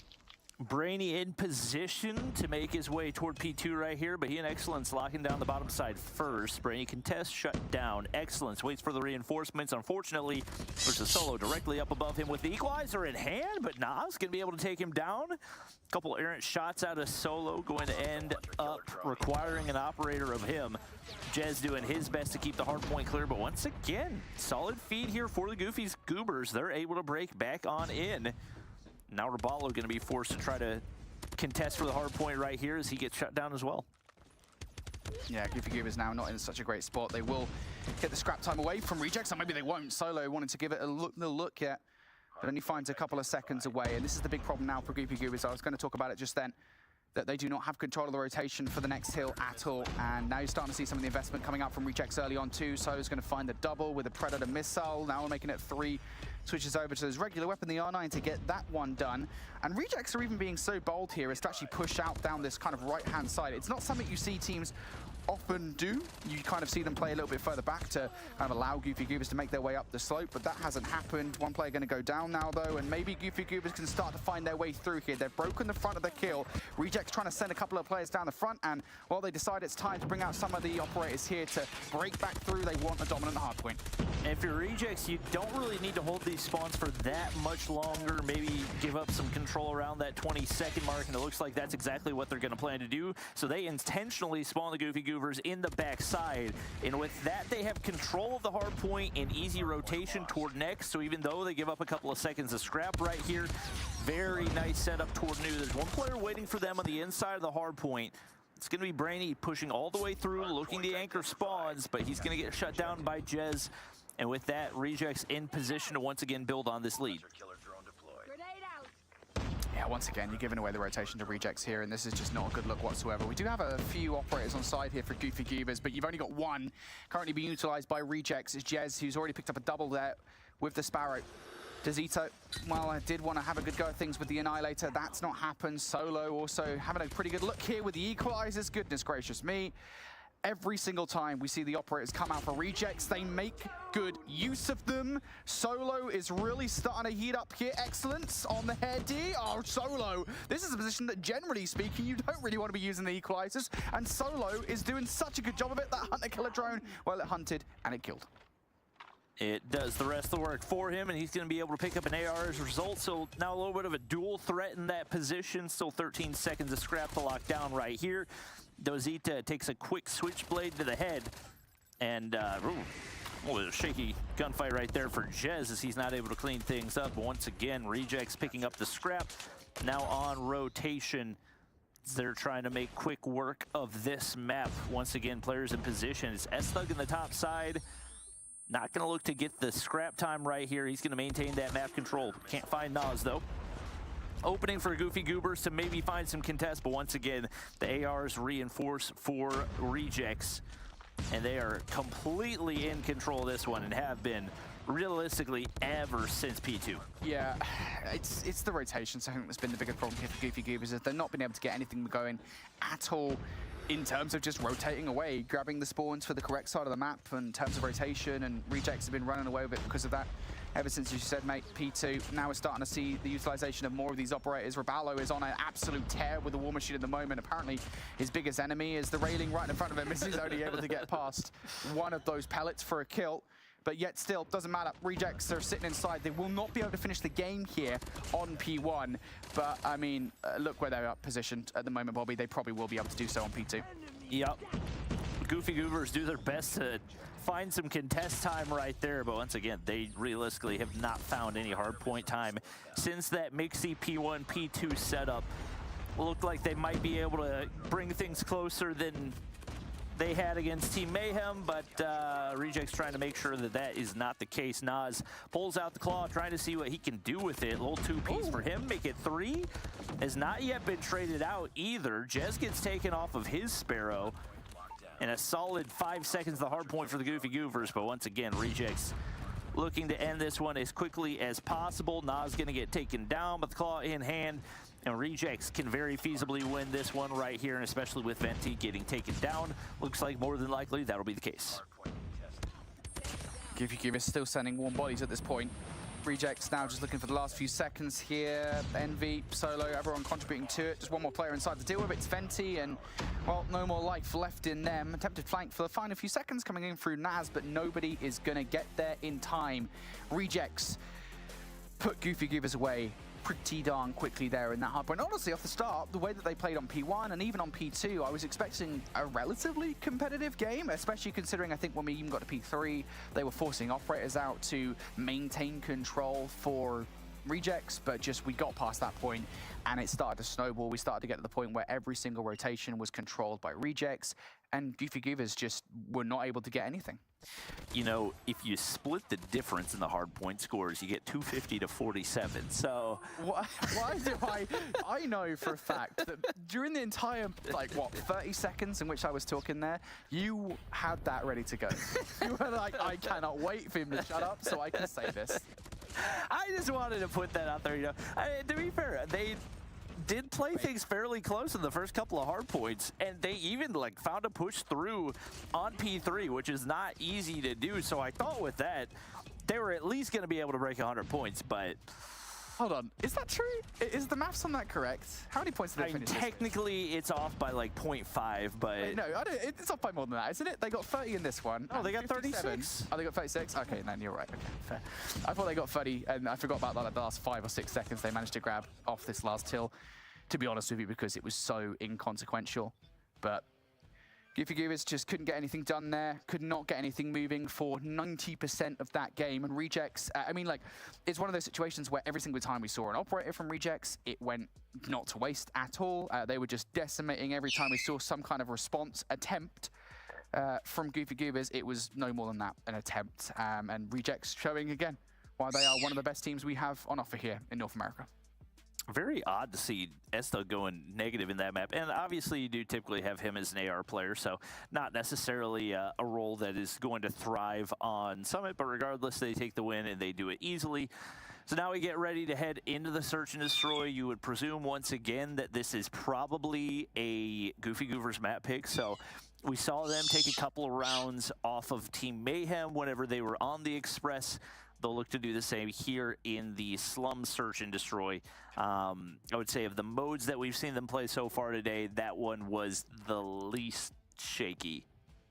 Yeah, I think that's fair because they were being competitive on Express, right? I think, you know, we look back to some of the earlier rounds and they were going tit for tat with Mayhem, and they were answering exactly what they were bringing to the table. I think it's just kind of as we got further and further into the Search and Destroy when they started to give a few rounds away, started to do a few silly things, and Mayhem, I think, just started to run away with the Search and Destroy from that point onwards. The problem being, and we'll have a part of this conversation now, and I think we'll have the whole conversation when we get to Rejects versus Seminole, is that Rejects are a very good Search and Destroy team. I think they're a very good Search and Destroy team. Oh, I don't think they're a bad Search and Destroy team. I just don't think they're as good of a Search and Destroy team as you're giving them credit for. Look, for the most part, Seminole and Rejects have played the exact same field of teams this season, right? Okay, are we agreed on that?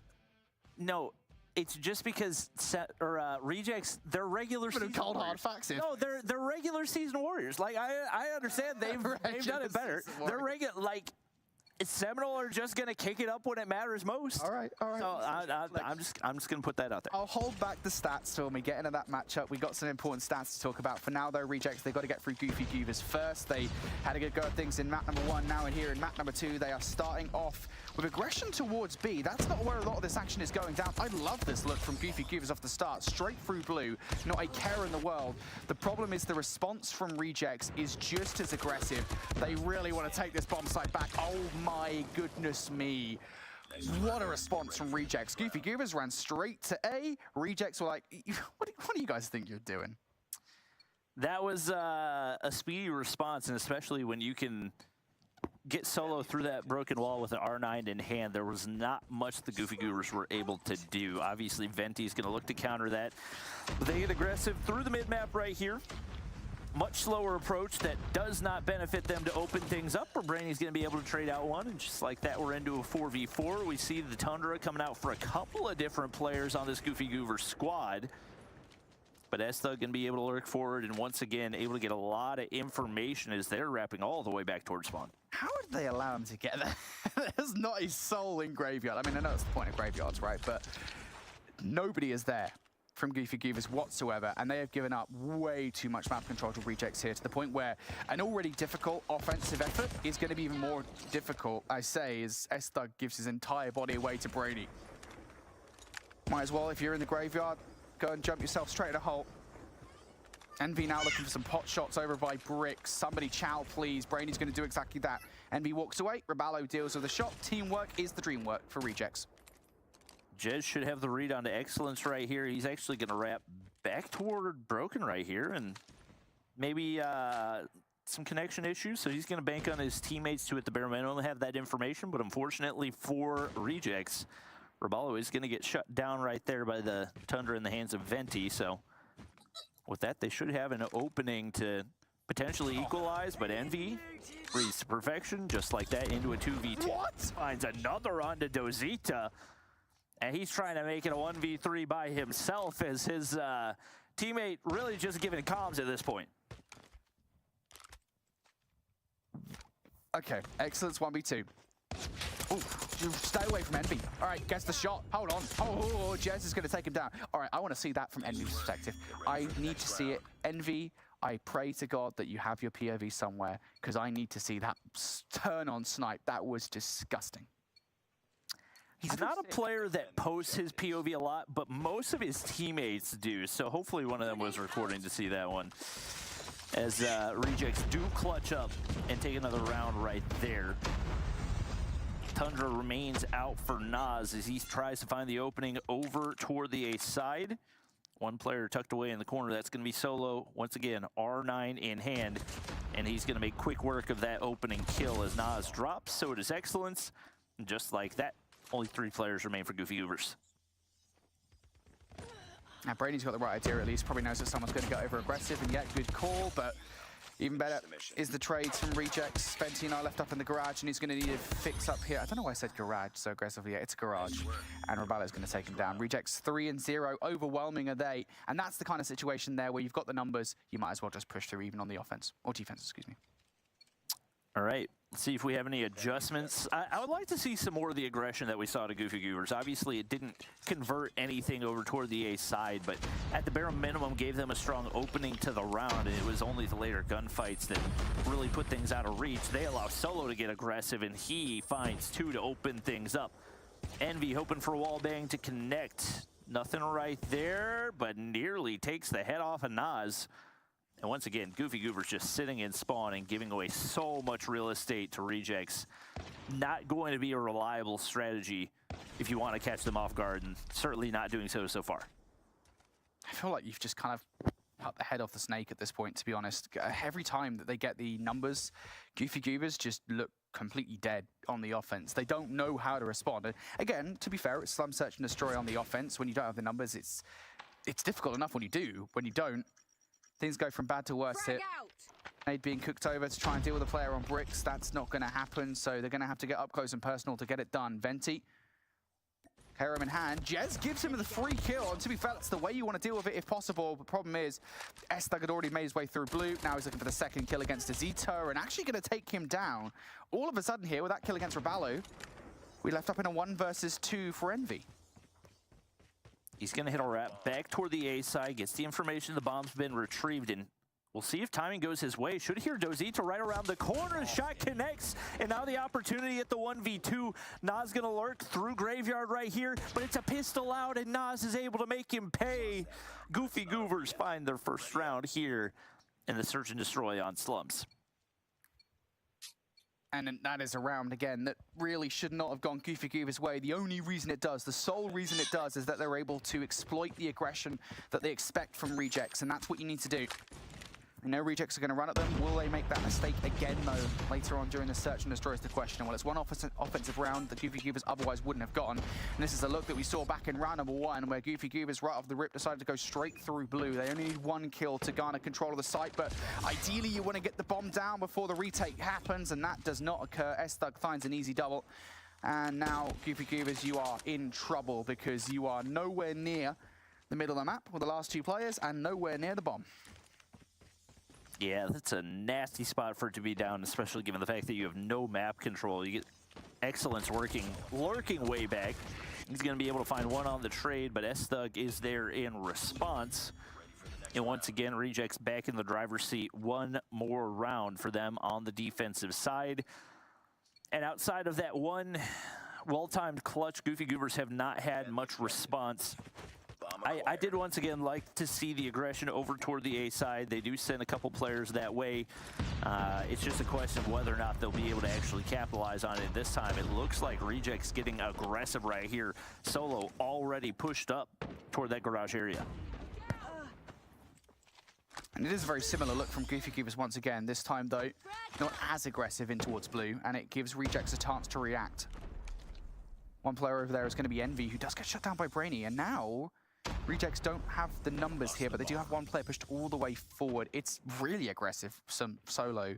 Surprisingly so, and that's a real surprise. A nasty one for Dozito to deal with. Raballo also going to shock Venti, and now Excellence left in, well, that position. Raballo going to find a second kill, and Rejects, man, they are somehow just getting these players through behind enemy lines and being so annoying.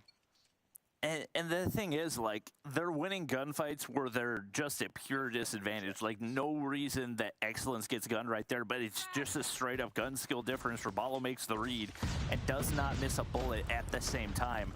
Now they're going to get on the offensive side and have the opportunity to be that much more aggressive. So Solo hopped all the way up. He's just flying through the sky. Looks like Superman with a shotgun.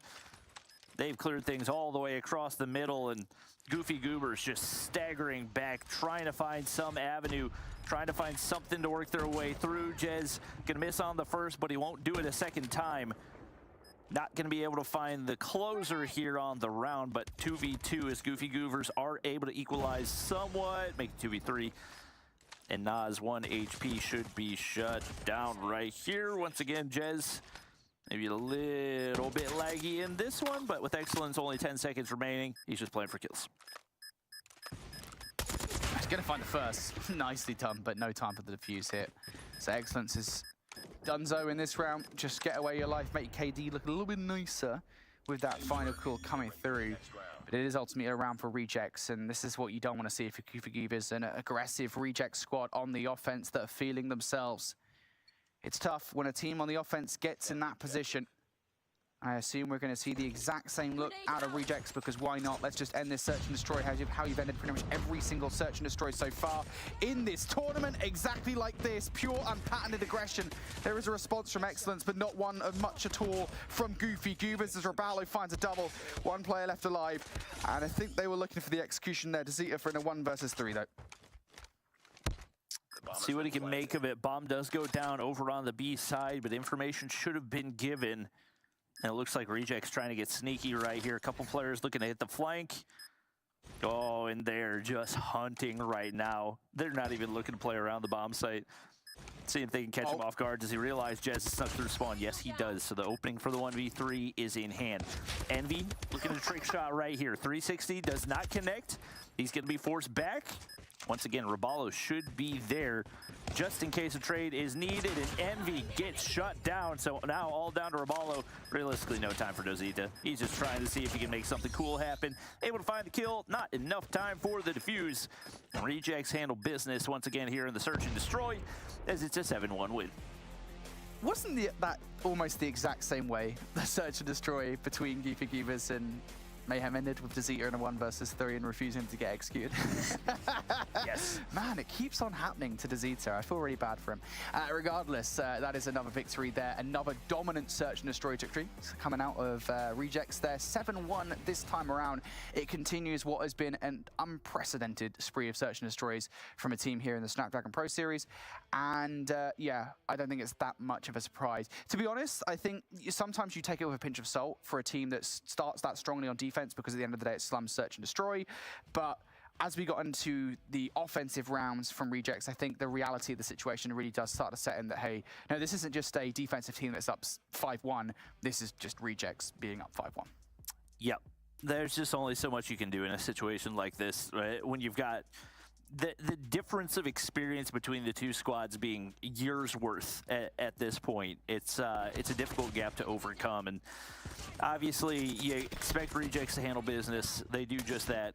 Maybe a couple rounds look a little bit close, but I don't think realistically this is a locked-in Rejects squad either. So you see one round slip away, and not really the end of the world. Obviously, when you got Solo doing whatever he wants to with the R9 in hand on either side of the bomb, that's going to be a nightmare for the opposition, and especially given the fact that Jez was pretty much lagging for the entirety of the game, and it still didn't look like they were remotely contested at any point. Got to feel good for Rejects to continue to run through this one quickly.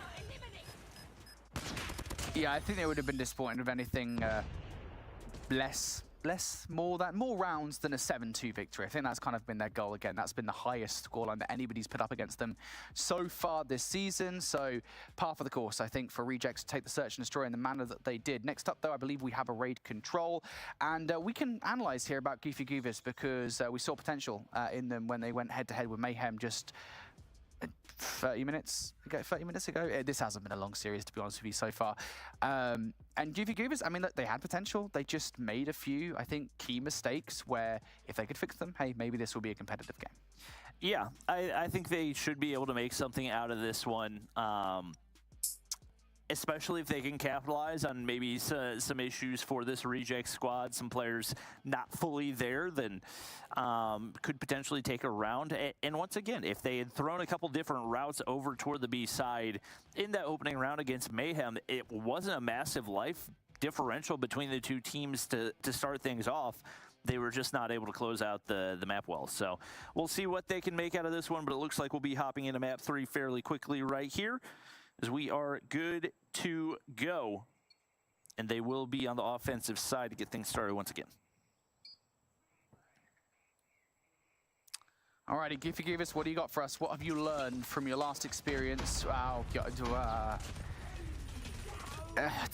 that happens, it feels a little disrespectful, right? The chopper coming out right from the rip. That's Solo who has that in his hand. Rejects now don't even really need it in terms of defending the point, but he's going to be over here to try and help out regardless. PDW from Jez. What is going on? It's just like off meta central or something. Right? Have you not been watching EU? They love the PDW. Yeah, that's EU though. Yeah, that's true. Rejects doing a good job at the moment of keeping Goofy Goofus at bay. Not quite as dominant as you would like, but Zeta decides that it's time for the boxing gloves. This is a really weird match so far. Solo is on a hell of a good start as well. 4 kills for him. All right, Estug trying to ward off the pushing players from Goofy Goofers. Not going to have an avenue to take down Nas, so they'll be able to at least stop time right here. They get a tick of progress, and none of those kills go through so far, so they're able to keep the time ticking upward. Rabalo's finally going to hop out. He gets shut down. Unfortunately for Venti, he gets spotted out by Estug, but Solo's made his way all the way through to spawn. And it looks like the Zim spawn trap is underway once again.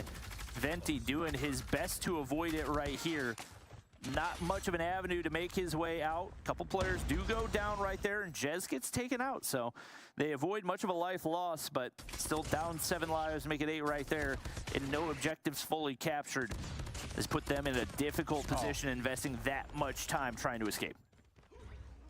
Yeah, this round, to be honest, I don't think this round has been fundamentally that erroneous from Goofy Goofus. It's just been Rejects pummeling them the entire time. Venti, what is that? What do you do when Jez is doing that to you? Excellence now for a 1v12. And he is being hunted. Look at the arrows on the minimap as well. Envy, is he trying to put some Somalis in the wall or something? I don't know, he's just putting bullets everywhere. Goes to timer. Onslaught will be survived by the last remaining player, but not so much for the entire team, and what was a dominant round for Rejects. Nas pulling out the secret weapon. Looks like the Chickum is the go-to heading into this one as they're on the defensive side trying to see what they can do. And once again, Solo just information checking across mid. Not going to be able to find the kill. Zeta does take him down off the opening. That's going to be life advantage, even if only for moments for the Goofy Goofers. And Envy's going to be able to pick up the Chickum right here, seeing what type of damage he can do with the sniper in hand, able to find the opener, but shut down. And once again, Jez just going to sit on the objective and wait on those reinforcements. To be fair to Goofy Goofus, they've done a good job of keeping Rejects at bay for the moment here. But again, part of that conversation we had earlier on about what teams need to do here on raid control is in terms of map control. At the moment, they're stacking way too many players on B. They haven't read the rotation towards A whatsoever. And now Rejects are just going to be chilling. The clock will stop. Solo now looking to spawn trap these players, or at the very least keep them away from the basketball side. Does manage to play his life long enough that he can retreat towards the kitchen side, has the help from Envy who's watching the basketball court, and while all this is going down, while all these kills are happening, Rejects are slowly but surely capturing A. It is only one person on the point, but that one person is enough.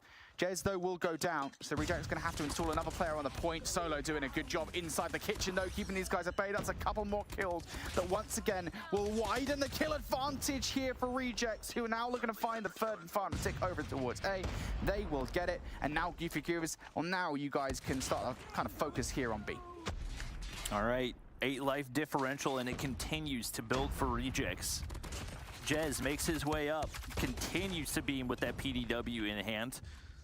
Brand new skin, I believe that's part of the reason he's rocking it right now, and Solo has not been read by these remaining players for Goofy Goofers. Takes them a while to hunt him down, and Rejects continue to move upward on that B objective. Couple shots ring out, but Goofy Goofers only 3 lives remaining and a minute 44. No realistic hope of taking this round either. Has been dominance through and through for them. One player all alone, and Solo doesn't have the patience. Maybe he does, maybe he doesn't. He does not have the patience. They're gonna wait for this final piece of information and see if they can have a little fun here. Brainy might be having a bit of fun with them. Yeah, they just decided to jump on the point. Yeah, like we're not messing around here. We just want to get this one done and dusted. Another second round on the board here that what started, I mean, relatively well for Goofy Cubers to be fair, but Rejects just started running away with it after they stopped messing around. One final round for Rejects here to flawlessly 3-0 this control and 3-0 the series. Goofy Cubers, it's been a tough day for them. A little bit of mercy, perhaps, towards the end of this one. Shots going off in the middle of the map here. Rejects sending every single player in that direction, so nobody can contend with on that laundry side. And Goofy Cubers are deciding to invest everything into this offense. Ooh, Sparrow comes out for excellence. He's going to be able to take down Raballo. Like you said, all the operators come out, but they've not really seen any life differential as a result of it. They set up 2 right here. Nas with the only operator remaining. And once again, Rejects running basically wherever they want to. Goofy Goofers have done a good job on the objective, and they're going to be able to lock in B pretty early. So with the life situation the way that it is, not terribly undoable. Question is, what's the map control going to look like? But with one player getting taken down top laundry, and now the Zim spawn trap in play, Solo's going to be able to find 2 right there, and they continue to spawn directly in front of him. Dozita trying to escape. He said, I'll do it with MW11, but can't quite connect right there. And the lives remain fairly even, but Raballo taking down 3 right there is the last thing you want to see if you're Goofy Goovers. Nothing left to say. Absolutely nothing. Momentarily, Goofy Goovers, they get out the spawn trap, but right back in it here are they, as Rejects really starting to screw them in. So they're stuck now towards the Annihilator for a couple of kills. Why not number 3? Yep. Order up. Goofy Goovers have been totally fried here. Esther going to use the Predator missile to take a couple of players off spawn. This is not nice at all. Solo, bring him home. Give this one some closure. As Goofy Goovers down to the last set of lives here, mate. Bobby, this one is done. Yeah. Call them Team Disciples, because there is no hope. Excellence all alone. 1v18 right here.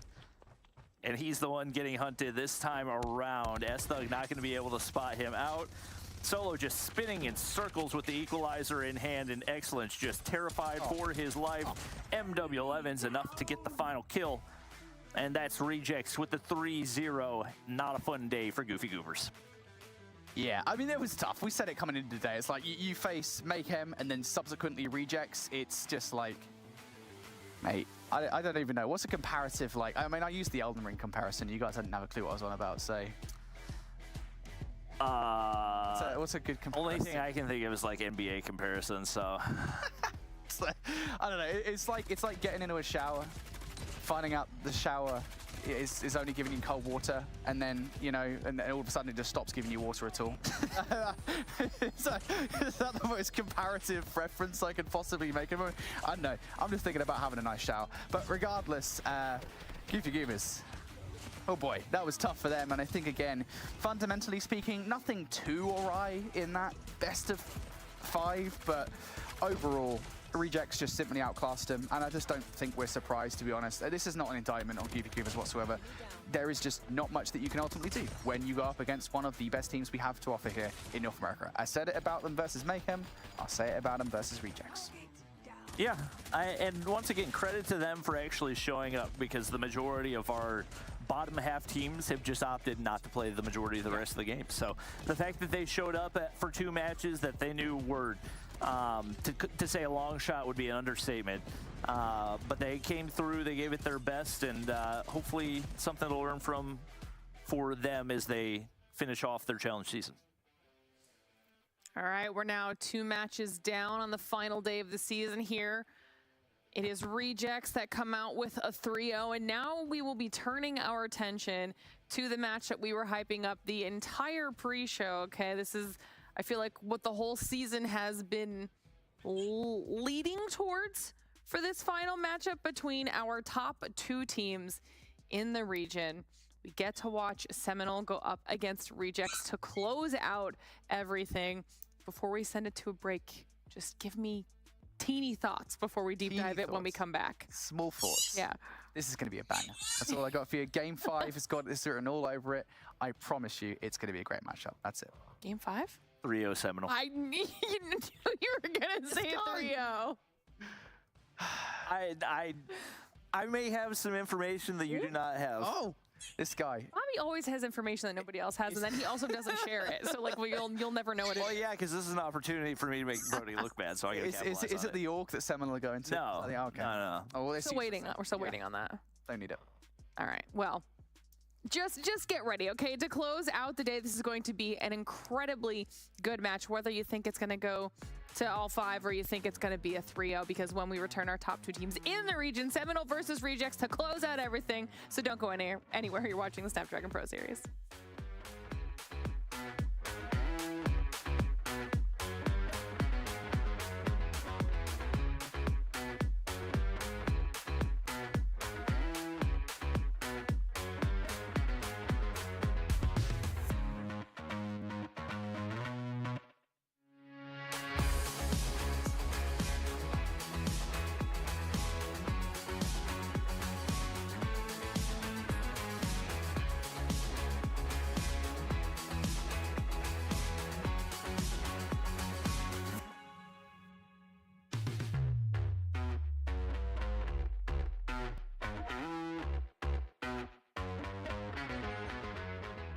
The Snapdragon Pro Series powered by Samsung Galaxy is brought to you by Snapdragon Elite Gaming, Samsung Galaxy S23 Ultra, Monster Energy, DHL, and the U.S. Air Force.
Welcome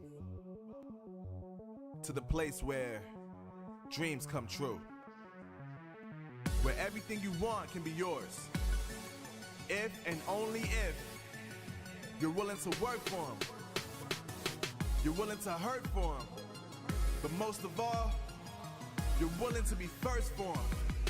Ha! Look, I'm going straight to the top. I don't know how I would stop, like it or not. I got some goals that I'm hitting. You hear what I'm spitting? It's hot. Look what I got. Whole lot of passion and pain. The road to success is insane. All right, everybody, welcome back for the final time of the regular season to the Snapdragon Pro Series, as we are about to head into our last match of the day, the last match of all 4 weeks before we head into our challenge finals, and it is arguably the match of the season.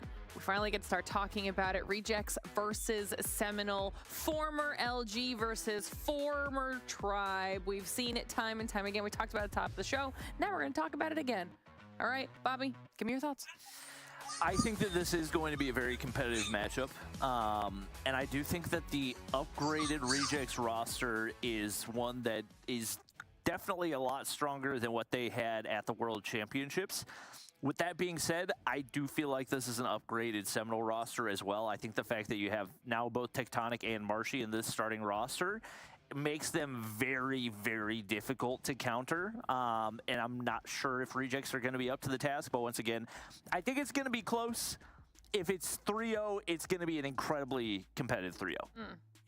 I think the point on Envy, I think, is the biggest through line here for this entire story, right? Of course, you know, you look towards Rejects and they bring Envy in at the start of the season, and you immediately know, just given how much of a high-quality player Envy was on Luminosity, what he is going to bring to the table for Rejects, and he has done exactly that. He is currently their highest-performing player, and now he's going up against his former squad, and it's just like, is it going to be enough here for Rejects to beat them down? I don't know, we're of two different opinions, I think, on how we think this one is going to go. I think, well, to be fair, I think we both think Seminole are still going to take this, right? We're still on that page? Well, I thought that Rejects were the better search and destroy team. Yes, so... But how would they do that at map 5 if... Control. Oh, but if it goes to map 5... Oh, yeah, good point. Oh, what, 3-1? Shut up, Lauren, shut up. 3-1 is how I think this one's going to go. I've been quiet the whole time, so I said nothing. You know what? I want Lauren's prediction. Yeah, you always ask us for predictions. Seminole. Also, picks and bans are going to come out. Okay. No, this is also going off of past performance history. We literally talked about it. If you missed it, go back and check out the top of the show. We talked about the last time not only we got to see them play in champs, you brought up open finals, and we got to see what happened last season.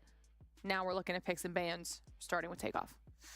Yeah, it's an interesting one. Again, I think that there's an element of us here having to take a pinch of salt toward the previous matchups that we were talking about, but we do still have to talk about them. We talk about kind of the performance that we've seen in the past. This was one we did see back in the Season 3 matchup between these two teams, and it was one in which Tribe dominated them by the scoreline I've got here. It was like 250 to 34. Yes. So this is a pretty good pick to get into the series. That being said, Hacienda Hardpoint is a mainstay here for Seminole. It's going to be difficult to take them down on that map.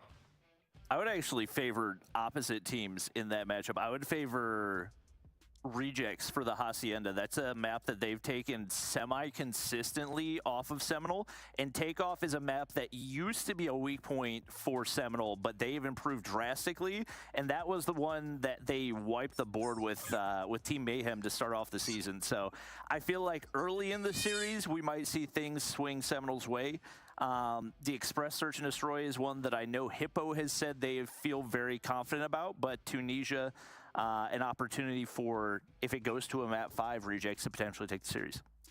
Yeah, for sure. So Search and Destroy is going to be an interesting one again to see kind of how that one goes down. Tunisia is, as you said, is going to be a really strong map for Rejects because we saw them absolutely decimate Mayhem on. So it should be an interesting one. And then the Raid Control, I feel like this is going to be a really, really important map in this series because the way I view this series on the whole is I think Seminole are going to take the hard points just given the improvements they've made in that mode. I do still think if we get to a map 5, Rejects will take it, but I do think Seminole are probably going to take the control as well. That's how I think this is going to go, but if we get to a map 5, I think Rejects will be fine and dandy. I like it. I think there's a very definitive path to a 3-0 if you are Seminole, just because of the way that the maps have fallen out.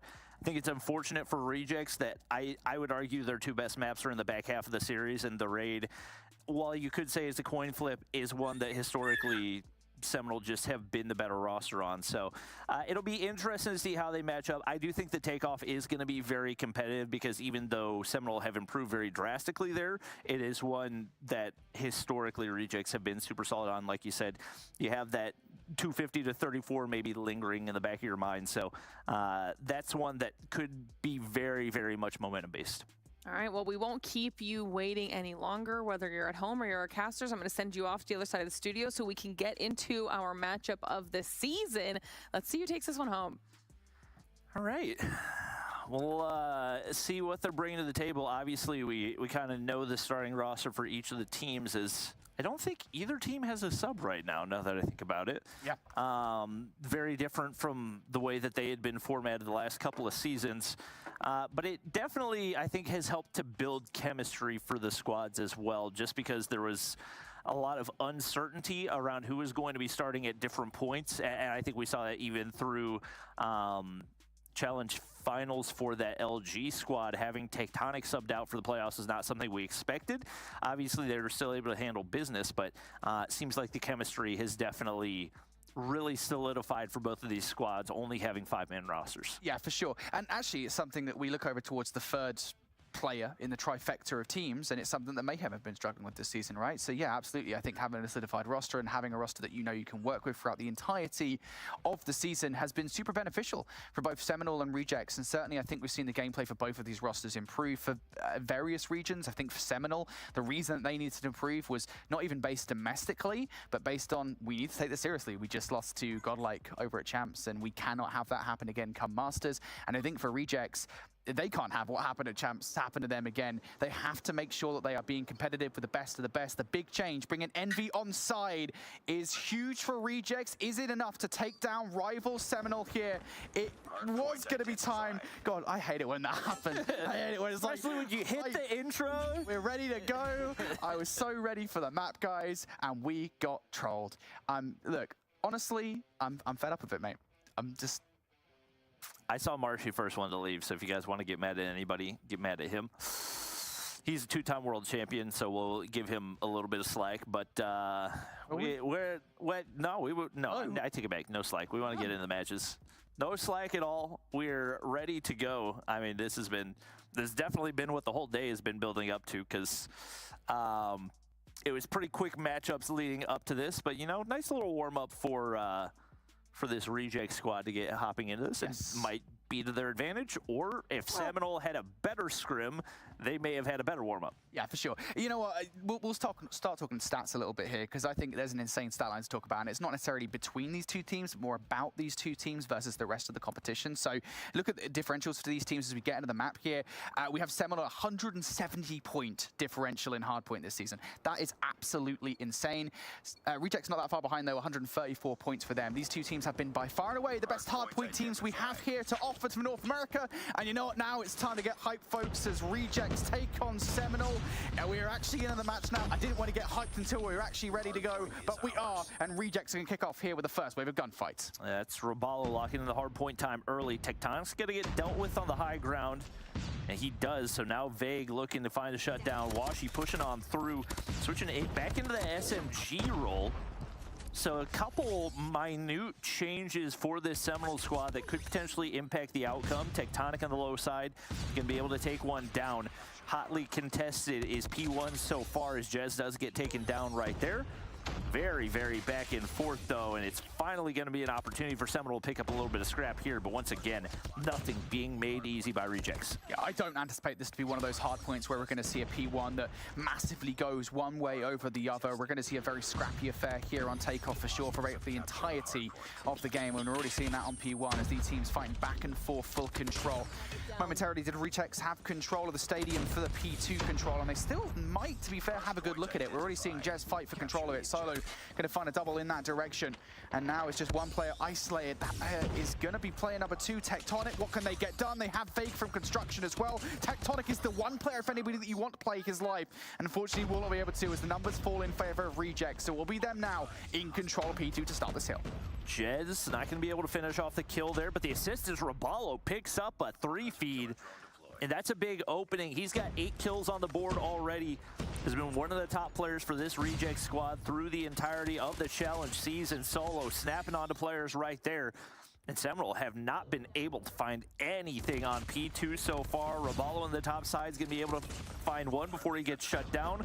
But that's one player pushing all the way through the top side. He gets taken down, and now Seminole 4 players to reinforce the point. Yeah, this is a really good position now for Rejects here as Seminole spawning out towards those back spawns. If Seminole don't even get any this time, this could be a disastrous situation, and that's why you're already starting to see them split the difference here. Yeah, Tectonic is going towards old, and yeah, he's actually able to win one gunfight, but his job is far from done. A lot of the effort from from Seminole was actually focused over by that P4 side for the rotation through that kill towards P3. Reject should be the first team to touch, but now those back spawns starting to come through from Seminole, but the reads are so perfect from Reject. They know exactly where Seminole spawn. They are ready for this, Bobby.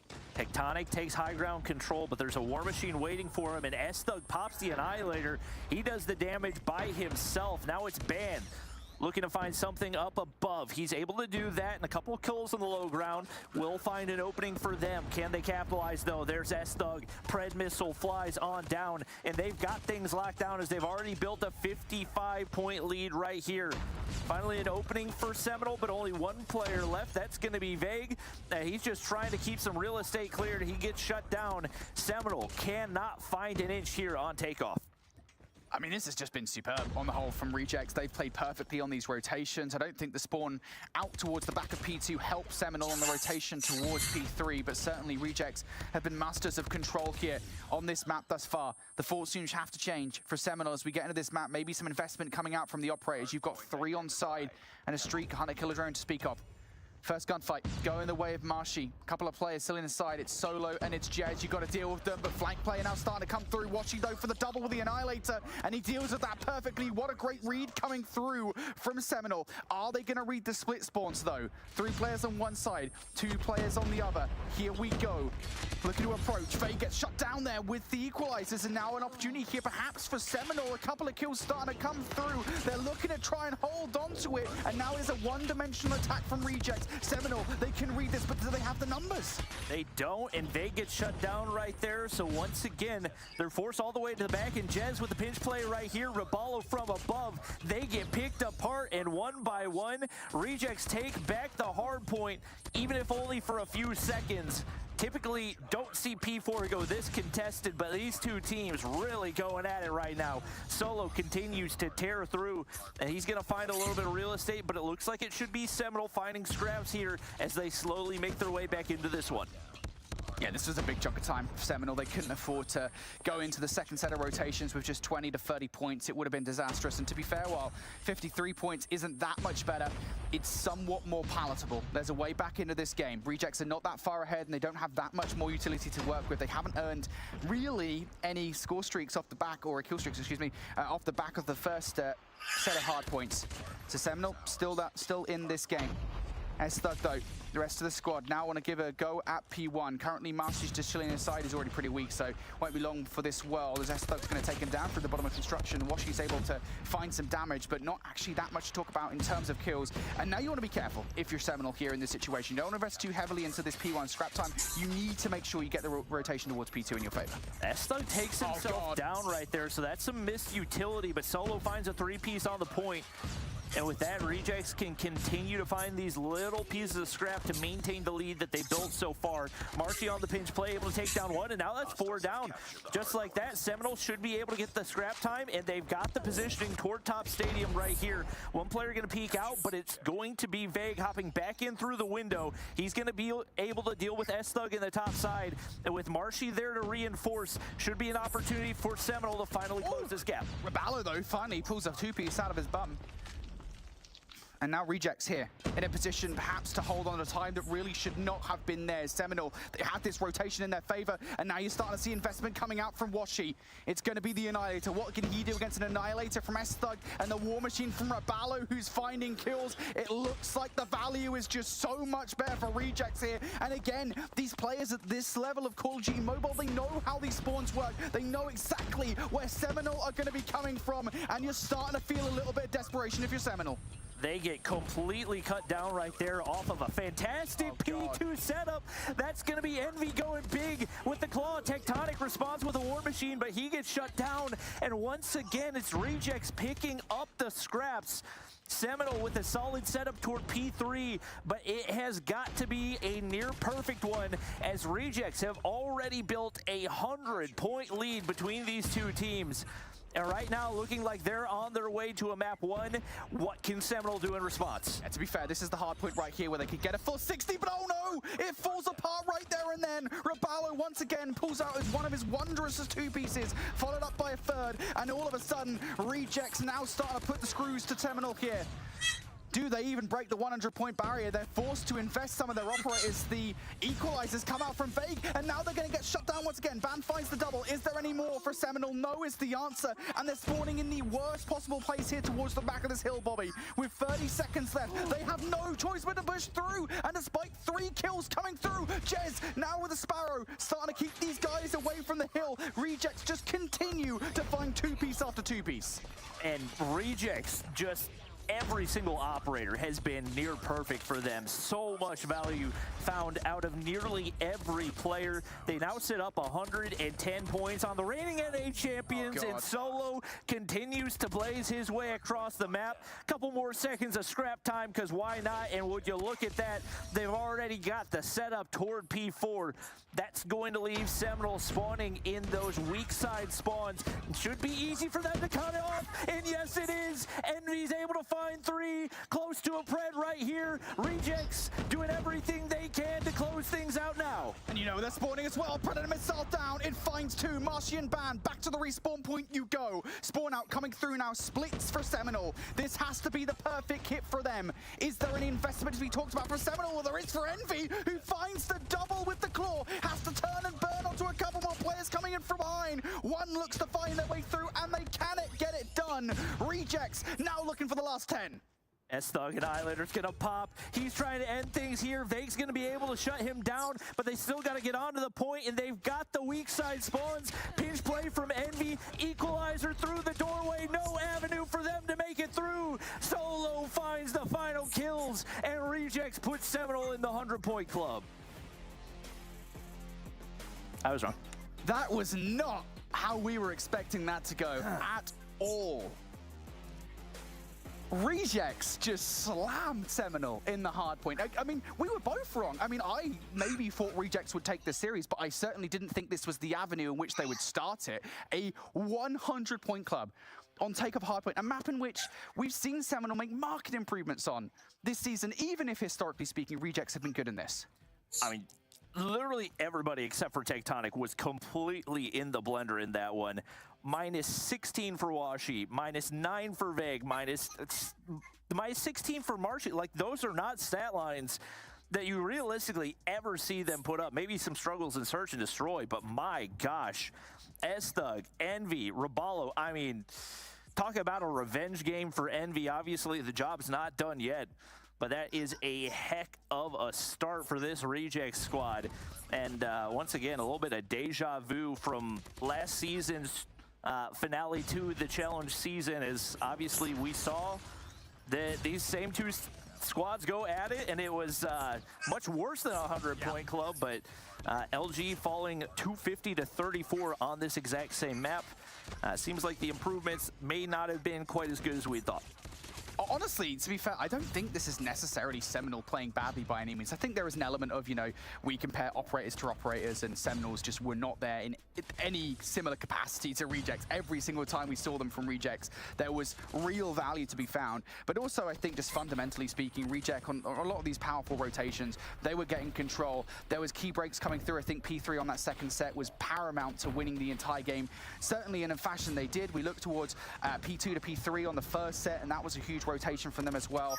Seminole just could not get anything going, and certainly I think the start of the game, the first 4 kills, was so massively damaging that yeah, Seminole just felt like they couldn't get back into it. But yeah, Rejects, just insane. I also want to give a shout out to Raballo as well, because in that game I think he must have had, I think he finished there with like 41 kills, I want to say he finished with, and so many of them were clutch 2 pieces or 3 pieces to find your way in towards hard points or keep Seminole away from hard points. Raballo, I mean, we can talk about Envy all day long, but Raballo, I mean, he was absolutely the most important player there in that game. Yeah. Puts that much more pressure onto Seminole now to take the search and destroy as we get ready to head into Express. And once again, traditionally a map that they felt semi-comfortable in, but you gotta wonder, is that something that's going to shake their confidence? Obviously, we saw that last time around the challenge season. Started off slow in the search and destroy, coming off of brutal beating in the hard point, but they bounced back. They're going to have to do the same here. Yeah, and you know what? I'm going to talk about it. I'm going to talk about it confidently. I do genuinely believe, perhaps delusionally so, but I do genuinely believe that Rejects are the best search and destroy team. here. And I think, you know, just again, given what we've seen from them this season, I don't want you guys to take too much into account the Goofy Goobers game that we saw earlier on today, but certainly the performances across the board. And I think more specifically when we look towards the Search and Destroy victory they had over Mayhem, that was on a Tunisia Search and Destroy, a 7-2 victory in which they controlled the map every single round, apart from the two, and the only 2 rounds they gave away were clutches. That was the only reason they lost. I think it was a clutch retakes coming through from a couple of players on Mayhem. The Search and Destroy from Rejects has been insane this season. The differential going into today was a 5.80 plus rounds. They are winning Search and Destroys on average by almost 6 rounds. That's insane. That's a crazy number. I am interested because obviously we talked about the dominance of that Search and Destroy on Tunisia. But once again, that's a map that historically Seminole have been really good on, and the one that they actually closed out the series up against that Tribe roster back in the last challenge season. So it's kind of tough to make predictions just based off that, because obviously the changes in the roster have definitively impacted Seminole. That was no question the shakiest hard point that we've seen out of them so far, but almost seems to be expected given the history between these two teams and the way that they compete whenever there's the most glory on the line. It looks like Washi is going to be going with the Tundra, so that's something we expected to see out of him. Once again, the new sniper now off of cooldown. We'll see what he can do, but to get things started, we got a big engagement across mid. That's going to be Washi taking down Rabalo to open things up. In the end, it's going to be Seminole. I was going to say that did have the better of those trades, but Amy's going to trade things back. Now it's for a 2 versus 2. Now making a 2v1. The sniper duo left up here for Rejects in this situation. And Tectonic just going to pause for a second. He's waiting for somebody from Rejects to chow, but instead those players are actually going to double up here, and Tectonic's about to walk right into this trap. Envy's got sniper in hand, should be able to read this. Definitely saw him across, but missed a shot right there. There's the opening for Tectonic. I don't anticipate Envy's going to peek that before the regen. He's going to actually wrap back toward that A side, and now Tech with an opening to plant onto B if he wants it, but the longer he takes, the more avenue that they can make it here, and accidentally bops his gun. Doesn't look like they're going to be able to arrive on site in time, but looks like Reject's going to look to set up a pinch play right here. The flashbang connects. That's the information that they needed. Yeah, flash tech is good. Tectonic doesn't have the better weapon for the situation, might have the better weapon to take some shots, but he needs to make sure he hits first because, of course, double sniper staring him down. Oh, does! Envy ripped off the heady, and now all of a sudden a 1v1. This would be a sensational start to the game. Nade cooked up. Jez going to have to reposition here. Catches him as he tries to run towards the terminal. Jez will win the 1 versus 1. And Rejects will feel like they're probably owed that one because, of course, we did have that little look at the beginning of this 1 versus 2 effectively, where Tectonic was almost just sniped off before the 1 versus 2 even began. All right, good regain to close that one out right there. Not any major mistakes, I would say, out of either squad. Just small decisions that mattered in a big way. This time, Seminole going to head toward the A side. Make it B, see what they can do. R9 in the hands of Vague. Not going to be able to find anything to open things up. Trades back and forth. 3v3 we go. Jez finds one more, and that's going to be advantage once again as it's all down to Washi. He's looking to find himself a 1v3. First opener does go on to Jez. But the bomb is now down over on the B side. It looks like these players are going to look to play together as they now wrap back toward the A. Yeah, that's the big problem here. Actually, maybe is it a problem at this point? Because Washi, if you find some good timing, might just be able to run and grab that bomb and get away. Certainly these players here, giving them the time to get it done, but also there's that air of cautiousness that Washi has to take in this 1 versus 2 that might well be his downfall. Has to check so many different angles. But all the more so. S-Thug, Rabalo have to be careful here. They don't want to give any kills away for free. Don't want to make this a 1 versus 1 unnecessarily. And Washi just going to rotate away straight towards A. Thinks that's probably the better option here. Question is, are they going to look across that mid angle? And they have no lines of sight right now.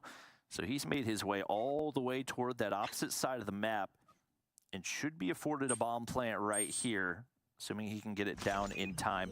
Nobody within hearing distance. So they're very comfortable playing the retake right here. Question is, what position is he going to look to take? And it looks like the overlook is going to be where he wants to be. Sniper in hand, watching the flank right here. It's all about timing. Will he find the lines of sight? The train crosses right there. Sniper in hand, really far away from the bomb, so he's going to have to try to check soon right here. They've crossed. Nade in hand, looking to cook right here, and they don't hop the bomb initially, but that might be perfectly placed, but it's not. Roballo should be able to stick it right there, and Rejects take a second round. Oh, that's so unfortunate for Washi. He looks away from the players not once, but twice. And to be fair, while the second isn't all that important in the end because the player doesn't take him down, the first most certainly is. Despite the nade being cooked up, it is not in the perfect place. And Rejects stick the landing on the retake. 2 rounds to the good now over Seminole, and we need to start seeing these strats being pulled out from the playbook. This might be one of them. 5 stack straight towards A. Solo, the closest player over here. Envy already out of the play, so Solo has a hell of a lot to do. And I think this might be a double chow effort coming through from Seminole. Solo looking for an unconventional challenge, and it doesn't go his way. Up close and personal, the sniper wins it.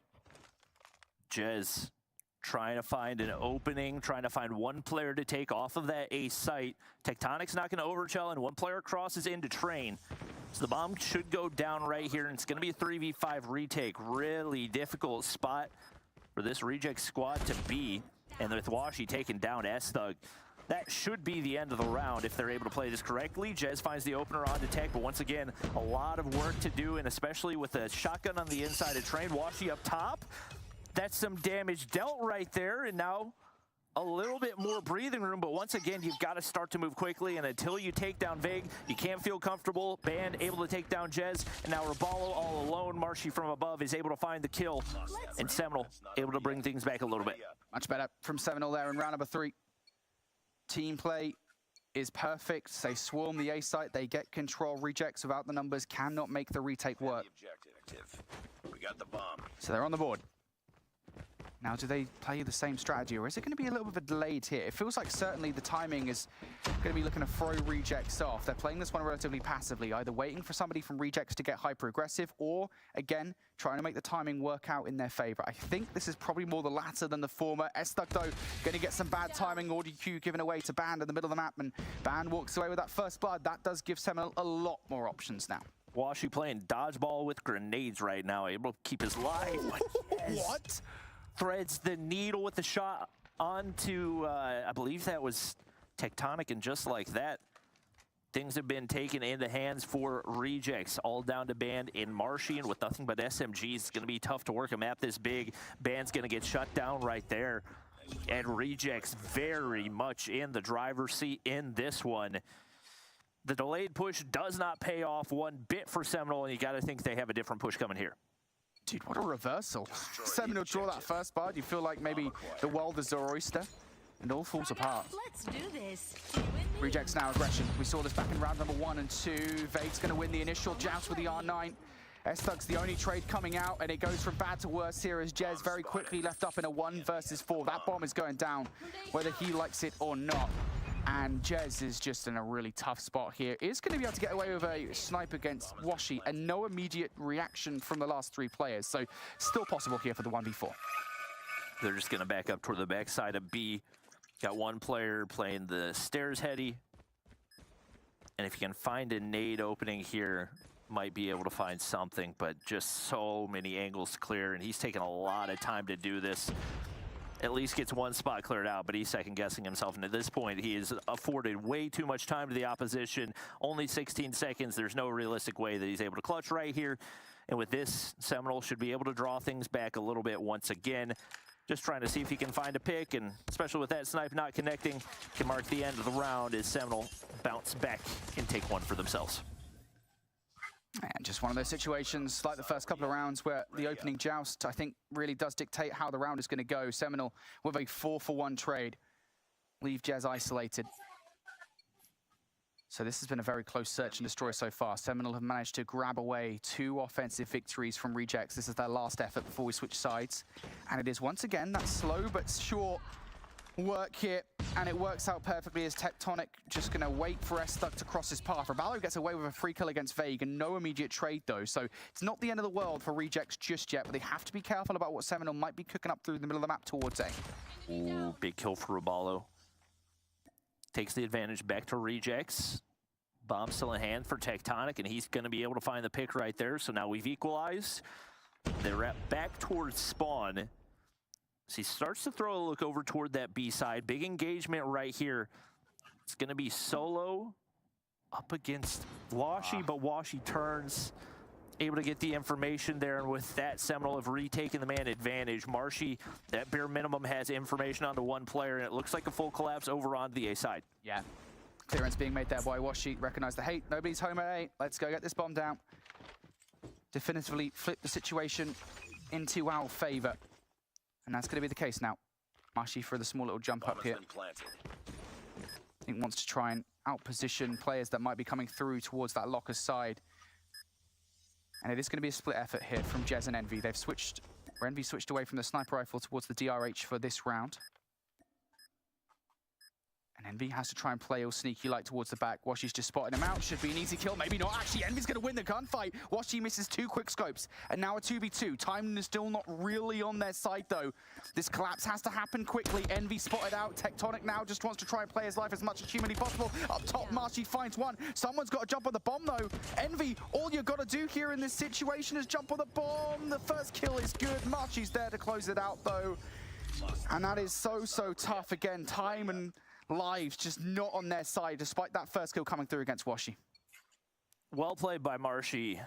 As long as you keep somebody in that top tower position alive, it's going to be so difficult to find a defuse down below, and he's able to play time well enough to get the round there for Seminole. So now we're tied up 3 rounds apiece. Definitely looking like a thriller of search and destroy. They stack up right here. The question is, are they going to read Solo? And more than likely, the answer will be no. So the shotgun does the opening damage. And all Seminole players should be forced back right here. They continue to throw utility at it to see if they can get anything to connect, but they continue to peek one by one and feed the kills. Like whack-a-mole for Solo. Reposition from Washi is to try and get Solo out of position. But the damage might be done here in this round. Tectonic and Washi looking for a way into the site. They get one. Envy goes down, and there is no immediate trade. I think Solo's being a little bit cagey about how he wants to play this, and it might go awry because Tectonic finds the second kill. And all of a sudden, a 2 versus 4 is down to a 2 versus 2. Players pushed away from the site. Jez, though, has the snipe. Now the 1v1. Washi tries to bait the player out, and the shot's not that good from S-Thug, but good enough in the end to find the final frag. And goodness gracious, that 4 versus 2 was much closer than it needed to be. Seems like Washi, even though he's got 9 kills, still trying to get a feel for the Tundra. A lot of shots that we're used to him hitting that just have not connected at multiple points in this one. Rejects retake the lead right here. And some delayed utility for this Rejects squad as Solo's able to throw out a couple. Looks like S-Thug maybe out of the action for a little bit right here, so could afford a little bit more map control to Seminole. With Washi getting taken down off the start and them getting the bomb down early, should be another opportunity for Rejects to capitalize. What does Seminole have in the retake? Maybe S-Thug being on a delayed pinch here might actually be pretty helpful for them if they can time this correctly. Might be a bit of a late help for Rejects on site. Envy going to tag one, though. That's going to send Vagan to the train. Solo is there and wait to pick up that kill. Good trade from Marshy inside lockers, but Envy with these quick scopes, it's disgusting at this point. And yeah, I called it. S-Thug on the late flank. Marshy didn't quite expect it. All that leaves Band up for a 1v4 with no time to make this work whatsoever. Rejects, unconventional, but they get it done. And Envy a big factor in that round. Was the best sniper on that LG squad not sniping the entire time? Envy pulling out the sniper, 11 kills on the board, and now up 2 rounds against his old team. The revenge arc is most certainly started right here as, once again, when you let Solo get pushed up into the top side of this A building, nothing is going to be easy for you on the defense. He's able to push all the way through. And it looks like there should be an avenue for Rejects to make their way onto A. Obviously, one sniper overlooking. That is going to be Washi. Do they have a counter? Envy has so much to do here. This round might entirely rest on his shoulders, whether or not he's able to read a flank happen from Seminole. But Seminole here, going to disseminate that flank. They're now the only one on the attempt. They instead choose to reinforce players over towards the A side. And so for Rejects, the hope that they could get the first blood before making the move forward is now no longer realistic, especially as Solo goes down here. So now they've got to try and find another way through this round. Vega on the other side of this wall. Jez, easy does it, gets the pixel, has seen the player. but Vague has the much better weapon here. The question is, did Vague see him? And it definitely seems like he should have. No reason for him to over-aggress right here. And like you said, with R9 in hand, he can just sit back and wait for Jez to push. Right now, Rejects have nothing to work with. A little bait shot right there. See if he can force him out, and then he plays it to perfection. Jez drops right there. Raballo, maybe look down, brother. There's a band right there. He's able to take him down, and now 2 players remain for Rejects. Envy trying to get the quick scope to connect, but no value found for him with only 17 seconds left. It seems like they've all but chalked the round as Envy drops. Estho just playing for a couple additional kills right here. Thought for a second that he was just going to feed the kill over to the train, but it's going to be Vague there to close out the round. That train's been on a rampage this season for sure. But it's not going to find a kill here. Back and forth we go. Seminole chasing the tail of Rejects in this one. Defend the objective. They have the bomb. Rejects just trying to bait out Seminole in so many of these offensive efforts. That one did not work. This time around, seeing Seminole getting very aggressive through the middle of the map. Envy's just seen Washi, but the initial shot is going to be missed. And now the 1v1, the jump shot from Envy is good. Now numbers in favor of Rejects here. It's been a brilliant start, and they are going to capitalize on it. Question is, do they know Vague's here? And yes, indeed. Jez able to take him down, so now 2 players out of the equation for Seminole. The question is, what can Band do? The answer is absolutely nothing. Now on to Tectonic and Marshy. Trying to clutch up. Marshy looking to find a pinch through mid. Tectonic's taken down 1, but so many different angles he has to constantly check, and S-Thug hits the flank right there. Solo's already done the damage, though. Marshy should have been spotted by Jez. He is indeed, and Rejects now 1 round away from taking the lead here in the series. I love that from Rejects. You get that first blood, you immediately capitalize on it. There is no waiting whatsoever, and you send Seminole into kind of a frenzy, right? They don't know what to do, especially as they lose Vague. The round just falls further and further away from them. Rejects have been phenomenal at capitalizing on these situations, and it feels like they might be given one again. Seminole have gone for a huge gambit here. 4 players straight towards B. Only 1 to contest with, and it's probably the worst possible player you want to deal with because it's Solo, who is ready for any potential flank as soon as this bomb goes down.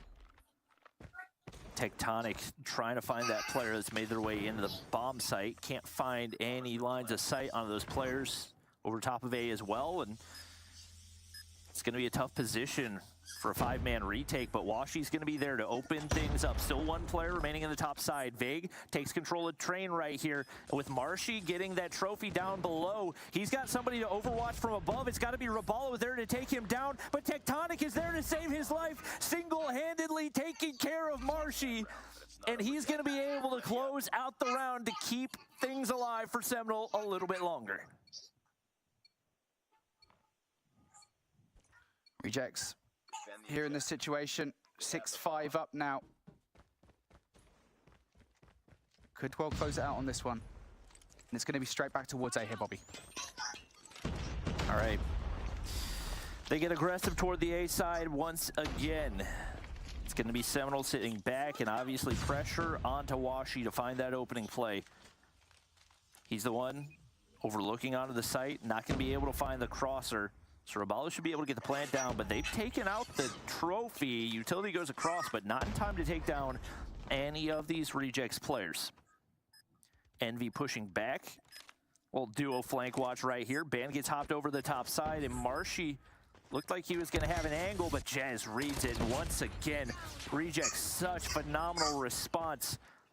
Band looking for additional players. Envy's going to be able to hop to the top side. They should have the audio cues right here. 17 seconds to work with. Tectonic takes down another player, and now down to the 2 remaining. Solo's going to be able to find the first, but can't find the second, and Washi connects for the snipe.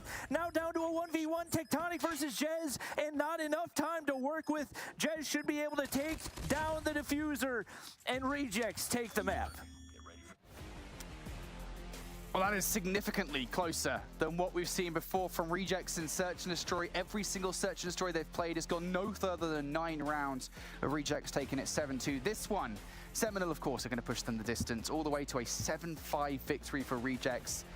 Man, so many of those rounds were close. So many of those rounds came down to clutch situations. I don't think we would expect anything different there. You guys will likely notice that the score behind us says 1-1. And if I've heard correctly, I believe there was a restricted skin that was used by Rejects in that map.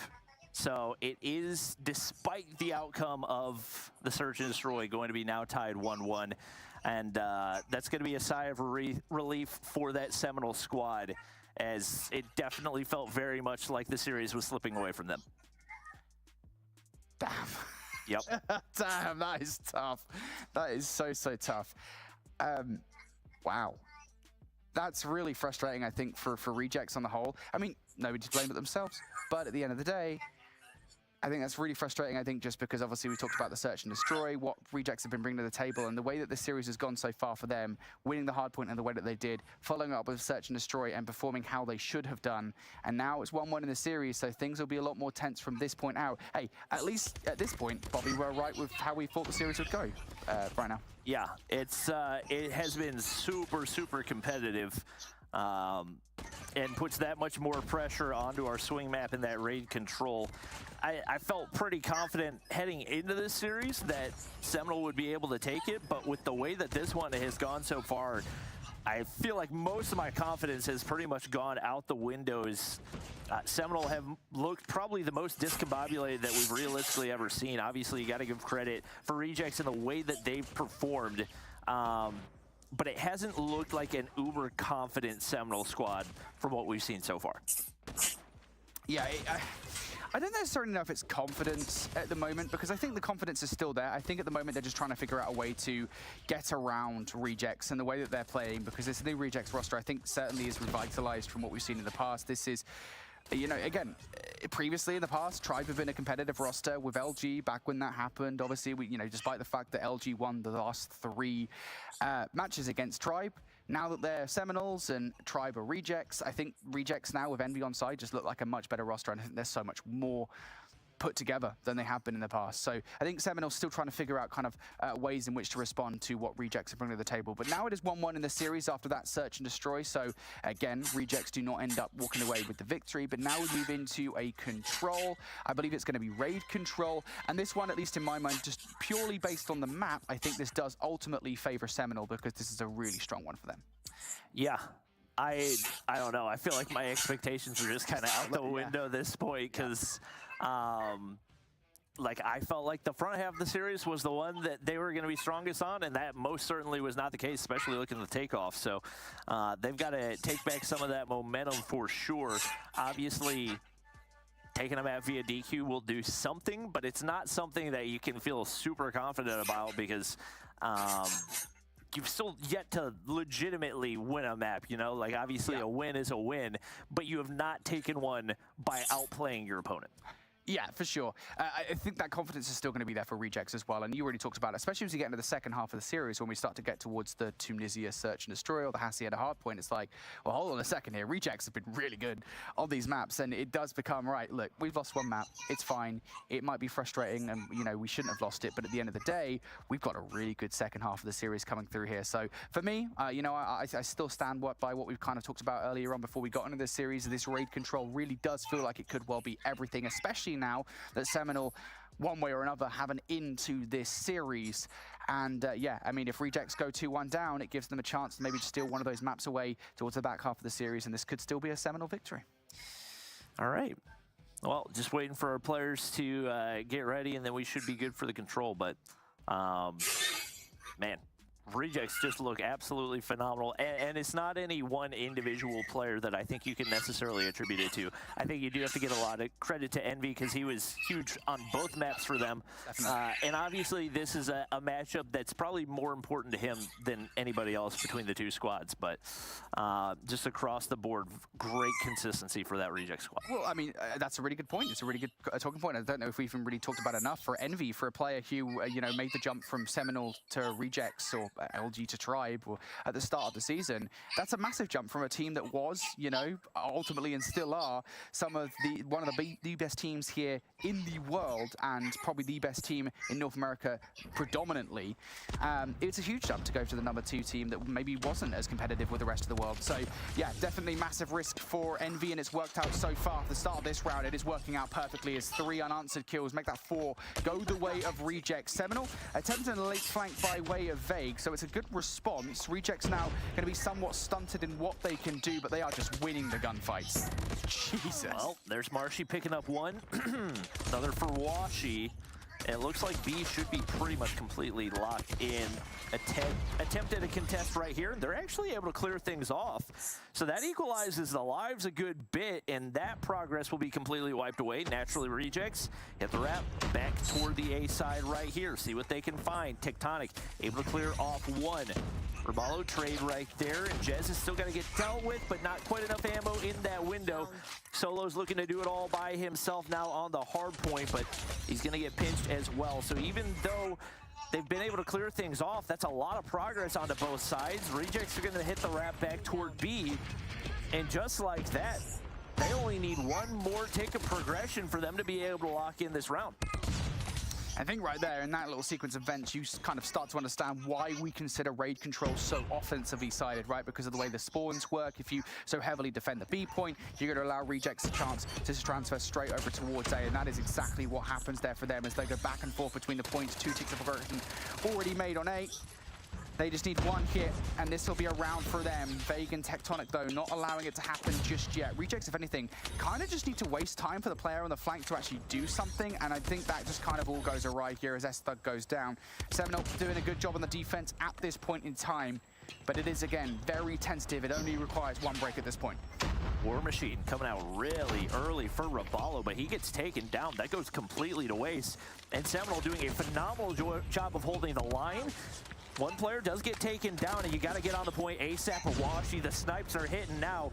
One player make it 2 shut down. That's 3 players in the vicinity, and they can hop on it, try to stack it right here. But the response out of Seminole, are they going to be able to hold off the final push? Rabalo hops the point. Not a whole lot of lives to work with. Tectonic's War Machine comes out, and that should afford them the final kill. Still a minute 10 to work with, but now down 3 lives. What can you make out of it? Jez on the pinch play toward that kitchen area. S-Thug finds one, but now down to 3 players remaining for Rejects. And how on earth has Jez played his life in this situation? Marshy just ran straight past him. Maybe the information was handed off to a teammate. Maybe that trust was there. Nonetheless, Jez might still be a hidden weapon here. Marshy goes on the hunt for him, and yeah, was not expecting that whatsoever. So this is still possible. 40 seconds on the clock here for Jez and Envy to navigate this. Envy about to earn the claw as well. Jez already has their weapon in the back pocket. It's going to be the Sparrow. So an investment could be made if they want to. Utility going out to try and get a feeler here on both sides. A bit of noise being made. Envy looking over towards the basketball court, gets caught for money, and now there's just way too many different angles to look. Jez for a 1v4. It's still possible. Out towards the point. Pre-fire from Vague, though. Now shots through the wall as well. Jez surely dead to rights here, and he will be. Ban will close things out. I tell you what, they're Seminole. They will breathe a sigh of relief at the end of the round because the way that one started, Rejects were dominant. That was a lockdown defensive setup on A, and especially with 2 players remaining, it would have taken near perfect shots out of Rejects to find an opening there. Solo, once again, looks like the LMG off spawn is going to be kind of a go-to strategy just to information check across Zig. And it's going to be a full send over to the A side for Seminole to see what type of progress they can find, but Solo reads it. It's going to be one player taken down early. Envy finds another. A solid response out of this Reject squad as only 1 player remains. Looks like it's going to be Vague, and he's taken down, so all progress wiped away. Washi just looking for picks, but they will hit the wrap back toward B. At least Band will as he finds 2. I kind of like this from Rejects, though. They didn't fully invest into it. They left 1 player over by B who could still disrupt what Band is bringing to the table. And yeah, S-Thug does exactly that. And even S-Thug's just present over by the driveway influences the spawns enough that Seminole don't get that much of a convincing hit towards B immediately. I was going to be a bit worried there for Tectonic. I thought Tectonic was going to do some serious damage over by A, but no matter. He now joins his teammates back over towards B. Investment now coming out from Washi. It's the Annihilator. See what he can do. He's going to get shut down. It's not fully convincing just yet here. Rejects still have a hand over this point. A couple of kills now starting to come through from Tectonic and Vague, the latter of which has pulled out the equalizers to ensure that this B point does go their way. And I think at this point for Rejects, I want to see them just move straight across over towards A. There is no point investing any more into this. B is being captured, but Vague wants to brute force his way through laundry. He picks up the kill. Now decides the best way to help his team out is to wrap back around through the open steps, and he'd be correct. And he's going to take kitchen control right there. S-Thug turns. Will he find the information? No, he will not. He gets taken down instead. And there's a lot of map control right here. Is Vague's going to be able to lock down Money Window? And they've got players on the objective. What can they do in response? Roballo gets shut down. Vague's been able to earn streaks courtesy of the equalizer. They pull out all their operators, but that's an Annihilator taken out. Roballo's going to get shut down. Envy Claw out right here. What can he do? Finds one, but it's not going to be enough as they still sit down 4 lives. And until Band is dealt with, no avenues for them to make their way on. Roballo's going to use the War Machine. There's no time for them to get on the objective. Solo's going to be there, but they're up 5 lives right now. S-Thug gets shut down, and a lot of wasted utility for Rejects trying to hold that round. You can just smell the desperation in the play. When those kind of utility come, oh hey guys, how you doing? When that kind of utility comes out to play, I was like, did something go wrong with the game? Are we good? When that kind of utility comes out there towards the end, you can tell they desperately want to win that round, and it just does not happen. That being said, there is a fair amount on the other side as well. You see the investment of a Predator missile coming out from Seminole, so not all is perfect, but it does result in a 2-0 start coming out from Seminole here in this control. But they have been close rounds. Rejects have just been beaten to the punch in lives every single time. And now we need to see the solid start. Rejects needs to come out flying into this round, and Solo wants it. You can definitely tell he's already picking up some kills and trying to cause some carnage on the flank. He's finding more as well. Finally, gonna get shut down. Investment from S-Thug with the Annihilator on the other side, and he only finds one. Again, not the most desirable usage of it, but you know what? If it works, and B is in their favor. And if you're Seminole, like, given the amount that's invested right there, the fact that you're only down 5 lives, not the end of the world. Given the way that they were able to lock down that A side, you know they're capable of doing it. You just can't let the lives slip too far out of control. Washi's going to get shut down right there. They pretty much lose all their kitchen control, and Roballo's going to find Vague with the Hunter Killer. Band still yet to be dealt with, trying to make sure they maintain those top steps. Control. Flashbang to check for information on the inside of kitchen. He's going to see what he can find. It'll be Envy there. Gets taken down, and Washi not able to take Roballo for that secondary kill. And he's going to earn a Pred missile right here and calls it in early to take down Tectonic. You know, I don't hate it because Tectonic was in a position that was actually being really frustrating for the Rejects because he was making them spawn further back than they otherwise would desire, given that bedroom positioning. So it's not the end of the world. Actually a pretty good utilization of the Predator missile, but even still, if the life disparity that they have on hand at the moment, maybe you could have used it better later on down the line. Nonetheless, Rejects, they are now knocking at the door here. Seminole, they've got players close proximity. Washi is going to find the first. Now Tectonic looking to push forward to try and clear the point, and indeed he does find one. Band also going to clear out Money, and you can't let this happen here. Seminole, they are down to their final lives though, with 1 minute and 14 to bear the brunt of all these attacks from Rejects. Surely this is impossible. Yeah, Vague's going to get red right here. Able to find one, even if he had made it two. Still would have been an incredibly tall task for them to find anything. Now 4v11. They look to hold the line. Somehow Jez doesn't realize Marshy's going to be in there even after the flash connects. Now all down to the 2 remaining players. It's going to be a 2v10 if they're going to make anything out of it. The Marshy not able to connect for the kill shot right there, so he's on a 1v8, and he's very content to give away the life, make sure they maintain that tick advantage, and Rejects stay alive in the series. I think you're fine with that if you're Seminole, ultimately, right? I mean, you look at the operators you've now got inside. You've got one for every single player. You didn't want to allow Rejects to earn any more towards the back half of that round, so may as well just give away your life to ensure the round is over before any more of that progression can occur.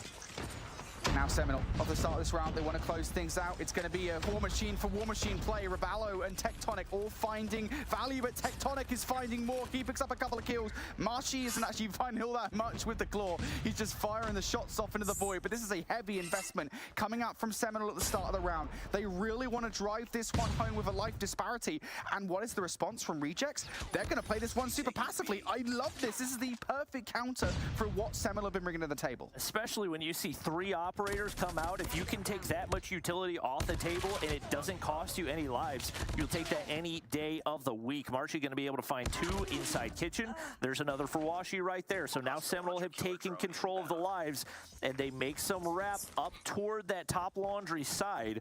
One player's already crept through in the inside of kitchen, and then Nade connects for Band. looks like it was perfectly cooked right there. Just like that, they set up 4 lives. Yeah, they were setting themselves up for the Zim spawn trap towards the back there. They actually have to kind of wrap back momentarily here. And indeed, that spawn trap isn't quite as perfect as they otherwise would have liked, especially now as the second player does he actually get away. Vague now going to utilize the equalizers, though, over by Jungle. So the pressure still feeling pretty on here. Seminole starting to get these kills towards the backline, and yet Rejects don't manage to bring that spawn trap to fruition. Now Vague starting to earn some time here. Wants some more kills with the equalizer, slides across some information, but unfortunately runs out of time with it. It's okay though, because Band is here to pick up 3. How on earth does that happen? And now Rejects are in trouble, Bobby. Tectonic set up in their spawn, trying to cut off all those rotation. He finds Envy as well, earns a pred, able to take down Jez and keep his life. So Reject's still going to have to deal with Tectonic, and he's not missing a bullet. Finally gets taken down, but the life lead has built all the way to 19 v 7. Solo going to get shut down off of his equalizer. They're throwing everything they can at it, but a pred from Band in the top side, not going to connect, not going to matter. They get the objective captured, and Seminole take another round to take the advantage in the series. And now back to us. After Seminole just won that control. Beautifully done, I think, on the whole there. And I think even the round they gave away was a tactical play. You know, ultimately, fair play to Rejects for winning the round. But again, even the decision towards the back half of the round to be like, look, you know, we're going to lose this round regardless. Let's not invest any more into it. Let's just hold ourselves for what was a brilliant start to the subsequential round in which they had full operators. And that just goes to show, again, why Seminole are one of the best teams in the world here, is they just come out and play really well off the back of what was a not so nice first couple of maps in the series. Yep, crazy numbers for Tectonic, 28 and 12. Just having a field day on that map, and definitely lifting the spirits for the Seminole squad, who, yes, they might be up in the series, but in the back of their minds, got to be thinking, like, that's the first map that we have actually won up against a Reject squad that has looked absolutely terrifying for the entire day. So now we get ready to head into a Hacienda that traditionally Tribe/Rejects have looked really strong on, have managed to take off of Seminole in seasons past. And even despite their struggles here in the raid control, I feel like have got to be feeling pretty confident. Yeah, for sure. Rejects, I will say, just going back to this control here as we look towards the highlights, that, you know, ultimately they didn't play that control that badly. I think fundamentally what they were doing was fine. Seminole just, I think, at the end of the day, outplayed them, especially towards those first couple of rounds where it did come down to a life disparity between the two teams, where perhaps Seminole were just doing better in the 1v1s when it mattered, getting all of the important gunfights in their favor. It was when I think we got to rounds number 3 and 4, that's when it started to feel like Seminole had more control, even with the loss over towards round number 3. This round number 4 was a masterclass in holding back your operators when you needed to and using them at the right time. It was a perfect round from them. So Seminole will be happy. But as you said, we go on map number 4 where, again, Rejects have really upped their game this season, especially, I think, again, you look towards what happened between them and Mayhem on this map, and it wasn't pretty. Yep. It's going to be very, very interesting to see. Obviously, Tectonic playing the way he is, that's great, but you got to have everybody on the same playing field if you're going to have a chance to go toe-to-toe with the Rejects. Washi, a little bit shaky in his performances so far today. I think especially looking at the respawns, I think put up less than a 0.5 there in the, even though they won, and very rough numbers in the hard point as well. So still figuring out the feel for this new squad. Obviously, there's changes in roles, players doing different things that they're not necessarily used to. But right now, Seminole got to step up to the plate. Obviously, they've got an opportunity to close out the series, but if it does go to a Tunisia search and destroy, could be very up in the air based on what we've seen out of Rejects so far this season. Yeah, for sure. And again, you know, I think the thing we underestimate maybe to an extent is how much kind of VOD review these guys will have done on each other. If we do go to that Tunisia search and destroy, you got to imagine that Seminole will have sat there, watched again that Mayhem versus Rejects Tunisia search and destroy to see what on earth happened there to Mayhem, why they were not competitive in that whatsoever. And they will adapt to it. So if we get to it, I think it should be interesting to see whether or not that has been the case. For now, though, it's going to be a Hacienda hard point where both of these teams have found success this season thus far. It's been a constant mainstay for us here on the casting desk for good reason. It's an enjoyable time every single time, and hopefully it sends us to a game 5. All right. Vague looking to lock down top side. They full flood toward open right here. What can Ban do in response? He's able to take down one, make it two.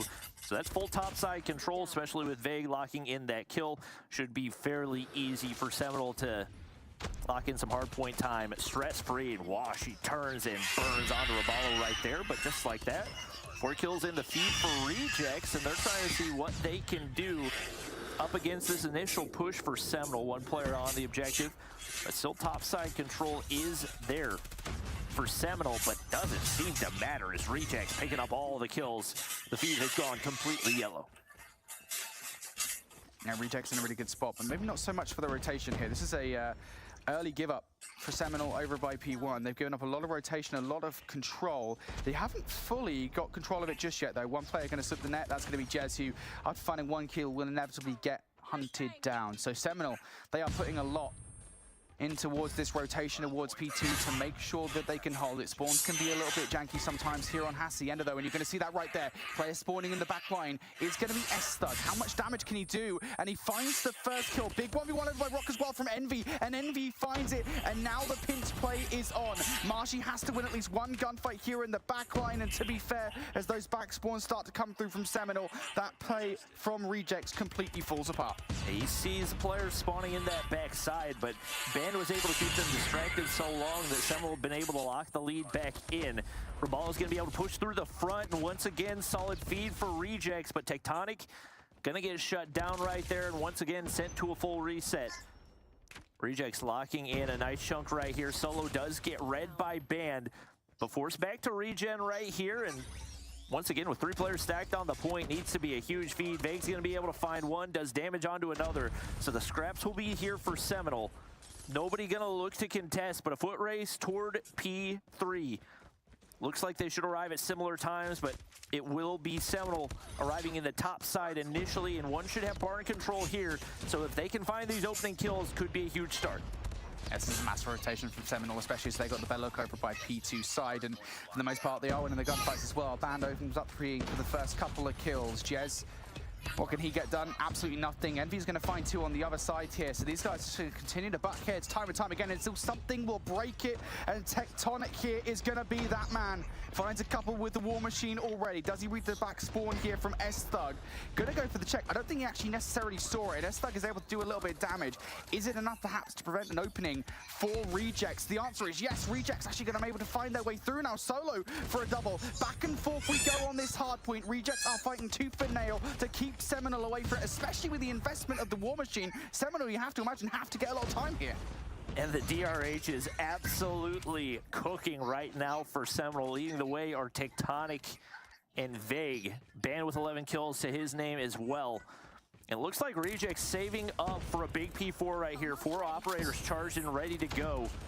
Some utility available for Seminole. We'll see what they have in response, as it's once again a big 1v1 on the point, and it will be Rejects finding the opening. Unfortunately, 4 players here to collapse, and one of them's got a purifier in hand. That's Band finding one to open things up. S-Thug should be taken out off the burn damage. Actually going to stay alive right there, but he will get dealt with via nade.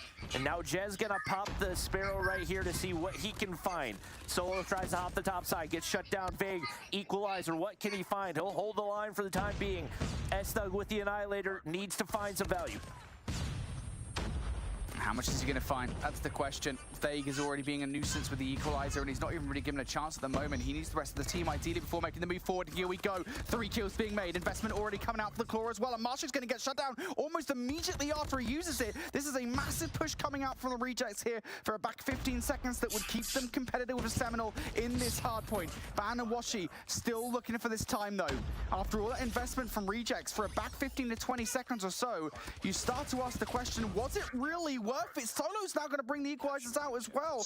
And I get the feeling at the moment here with Rejects that a lot of these operators feel like they're responsive to Seminole. They're trying to ride the coattails. They're trying to hold on in this game here, Bobby. And already they are down by 50 points. If they let Seminole start to walk away with this game, I'm not sure they'll be able to bring it back. It's definitely going to be difficult. Vague in the top side somehow wins that gunfight up against Jez, and once again, they take the top side control. He's able to get a cheeky spot on the cross, and he's got Tectonic watching his back. Feels pretty comfortable doing it. The feed goes blue, and once again, Seminole locking down the hard point time as they extend down that lead even further. Marshy picks up another two-piece right there. Band having himself a map, not typically one that we think of as SMG-oriented, but has been so pesky, maneuvering those spawns, pushing out and lurking against these rejects players. Tectonic's going to hold the line on the rotation toward P2, and it's a pretty perfect setup so far for Seminole. Yeah, this feels like a make-or-break moment here in this game. You are down by 70 points to your opposition. You've already given up the rotation. Thank goodness, if you're a Rejects fan, Roballo and Envy are able to combine for 2, so they get the first look over by Lamborghini. This is their hill. It has to be in this game. And Washi going to bring the Annihilator out. What is he able to do with it? He already finds a couple of kills here. Band is just waiting ever so patiently. The car bomb goes off for the first kill. It's going to be 3 kills, but right back at you. Our Seminole for 3, make it 4 kills of their own. Rejects now spawning out towards the other side of the fences. Bobby, I said that this needed to be a massive hill for Rejects, and within 20 seconds they are pushed out of it. Explosions left and right. It's pure chaos on P2, but the claw comes out. Marshy's going to be able to find one. Keeps his life right here, waits for the regen and plays the information. Band continues to absolutely be so pesky up against this reject squad. Washi is yet to get spawned out toward Rock side, and he finds a two-piece right there. Band continues to force them back. I'm not sure more than 10 seconds has been found here on P2 by rejects, and now it's Seminole as the squad sitting up by 100 points. You have to find a way back into this game. Rejects, you are 110 points down now. Seminole, they've got a big utility moving forward as well. Certainly more so than Rejects have. Big read coming out from Envy here, or Solo, excuse me, sitting in the corner, just going to wait patiently. Yep, big kill to make against Band, but now they need to recognize that the spawns have flipped out.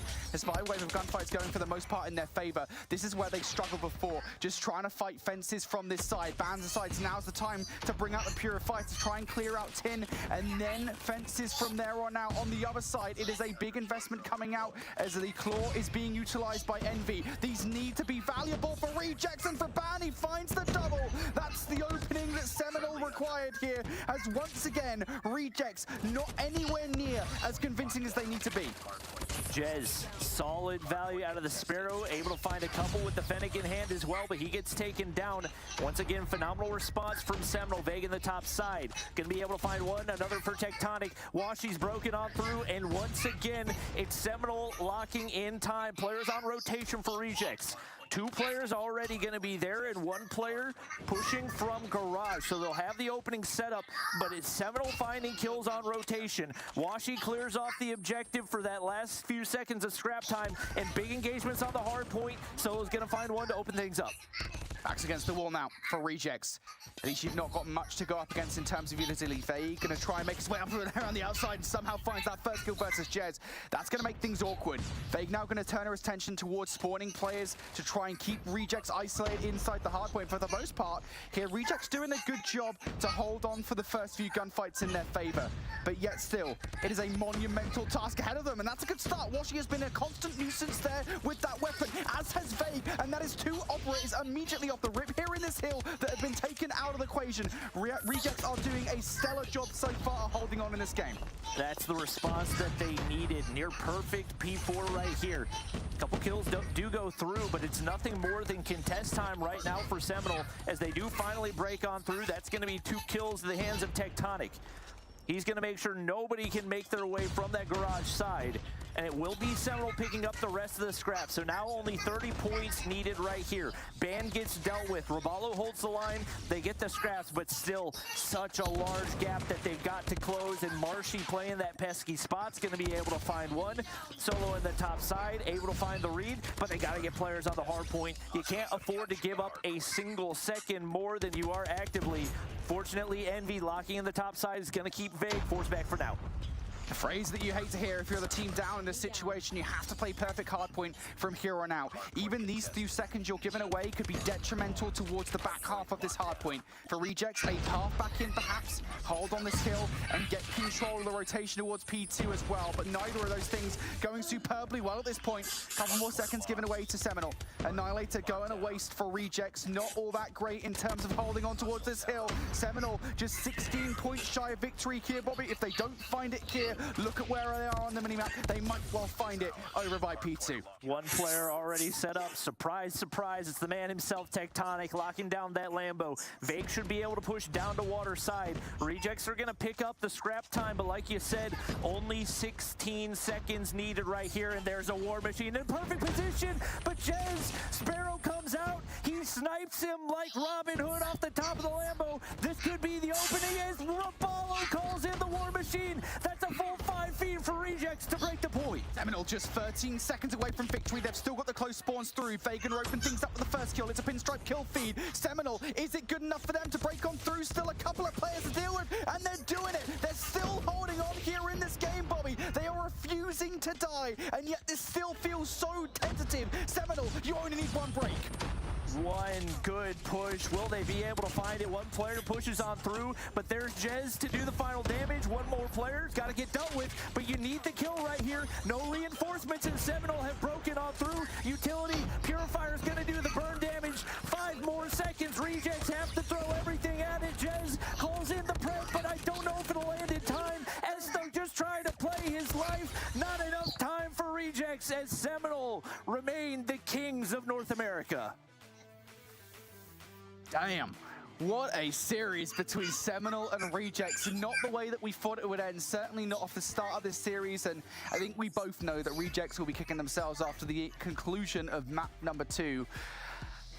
But man, Seminole earned it through that control and through that second hard point. The way that they played was just sublime. I mean, if map number 1 was dominant, I think this one was certainly assertive from Seminole. They garnered control early on, and I don't think it ever looked like Rejects were able to scrap back from it hill after hill, where Seminole had just dominated them in terms of the operator utilization from the squad, in terms of just the way in which they were just keeping Rejects at bay. Man, that would look like a completely different second half of the series. It really did. I think you got to give a lot of credit to Ban. That was one of the better series we've seen out of him on a map that, like we said, typically not very SMG oriented, but he was so pesky, just constantly a thorn in the sides, manipulating the spawns, pushing out toward the direction. I think especially on that P2 control, there were so many times he was able to get pushed past rocks and keep those Rejects players guessing on what direction they needed to go. And like you said, really got to be kicking themselves after map number 2, because we could have very well been on our way to a map 5. We should have been. It should have been a map 5, man. We can talk about this all day. It's so frustrating, I think, for Rejects, because they played so well in those first 2 maps in the series. It really looked like, wow. I mean, the story we've been setting up, right, with Rejects being the squad that maybe could take Seminole down, especially with Envy joining the side, and we got that squad through the first couple of maps, but Seminole, man, what a team. Listen, even if they weren't able to do it in this matchup, that is going to mean that challenge finals are going to be even crazier when we get to see those two face off at some point in that bracket. If they end up being the top 2 teams that make their way through to Mobile Masters as well, they are both going to be forces to be reckoned with. I mean, that was a fun match. It was. I think especially that last map was it felt a lot closer than it was. I think just because of how well Rejects responded toward the back half. I think they just allowed too big of a lead to form, and by that point, once again, you had to play a perfect hard point the rest of the way out, but obviously we do get our standings, and nearly identical to what we had at the last NA Challenge season. It's Seminole, aka Luminosity, undefeated. Rejects, aka Tribe, 6-1. Team Mayhem, aka Simplicity, 5-2. So very, very similar numbers across the board. And then truly that 4th squad looking to make some noise. That was a really, really enjoyable season. And now 4 weeks of competition are pretty much done, if I'm not mistaken. We're going to see if we can maybe get an interview before we say goodbye to everybody for a little while until we look forward to those challenge finals. What are you expecting, though, when it comes to that top 4 battling it out? I think the only thing I know for sure at this point, to be honest, is that I don't think truly are going to be able to puncture the top 3. I think unless they put some serious working over the next 3 weeks. I think that's probably the only thing that's definitive at this point. I think when you look towards the other 3 teams, though, I still think there's potential for all three of them, especially when we look towards today's match, right? This one right here. Rejects know that they probably should be in the map number 5 right now, and they know they can be competitive. And I think that's ultimately all they need to know. That's ultimately what they needed here, was just to know that, hey, look, we are a much better squad than they were 1 season ago when they played LG last time around. So I think we're in for a really competitive playoffs here. I guess the only question mark for me is Mayhem. You know, where do they look now that they figured out their roster? What does it look like for them going up against the likes of Seminole and Rejects? What about you, Bobby? I would agree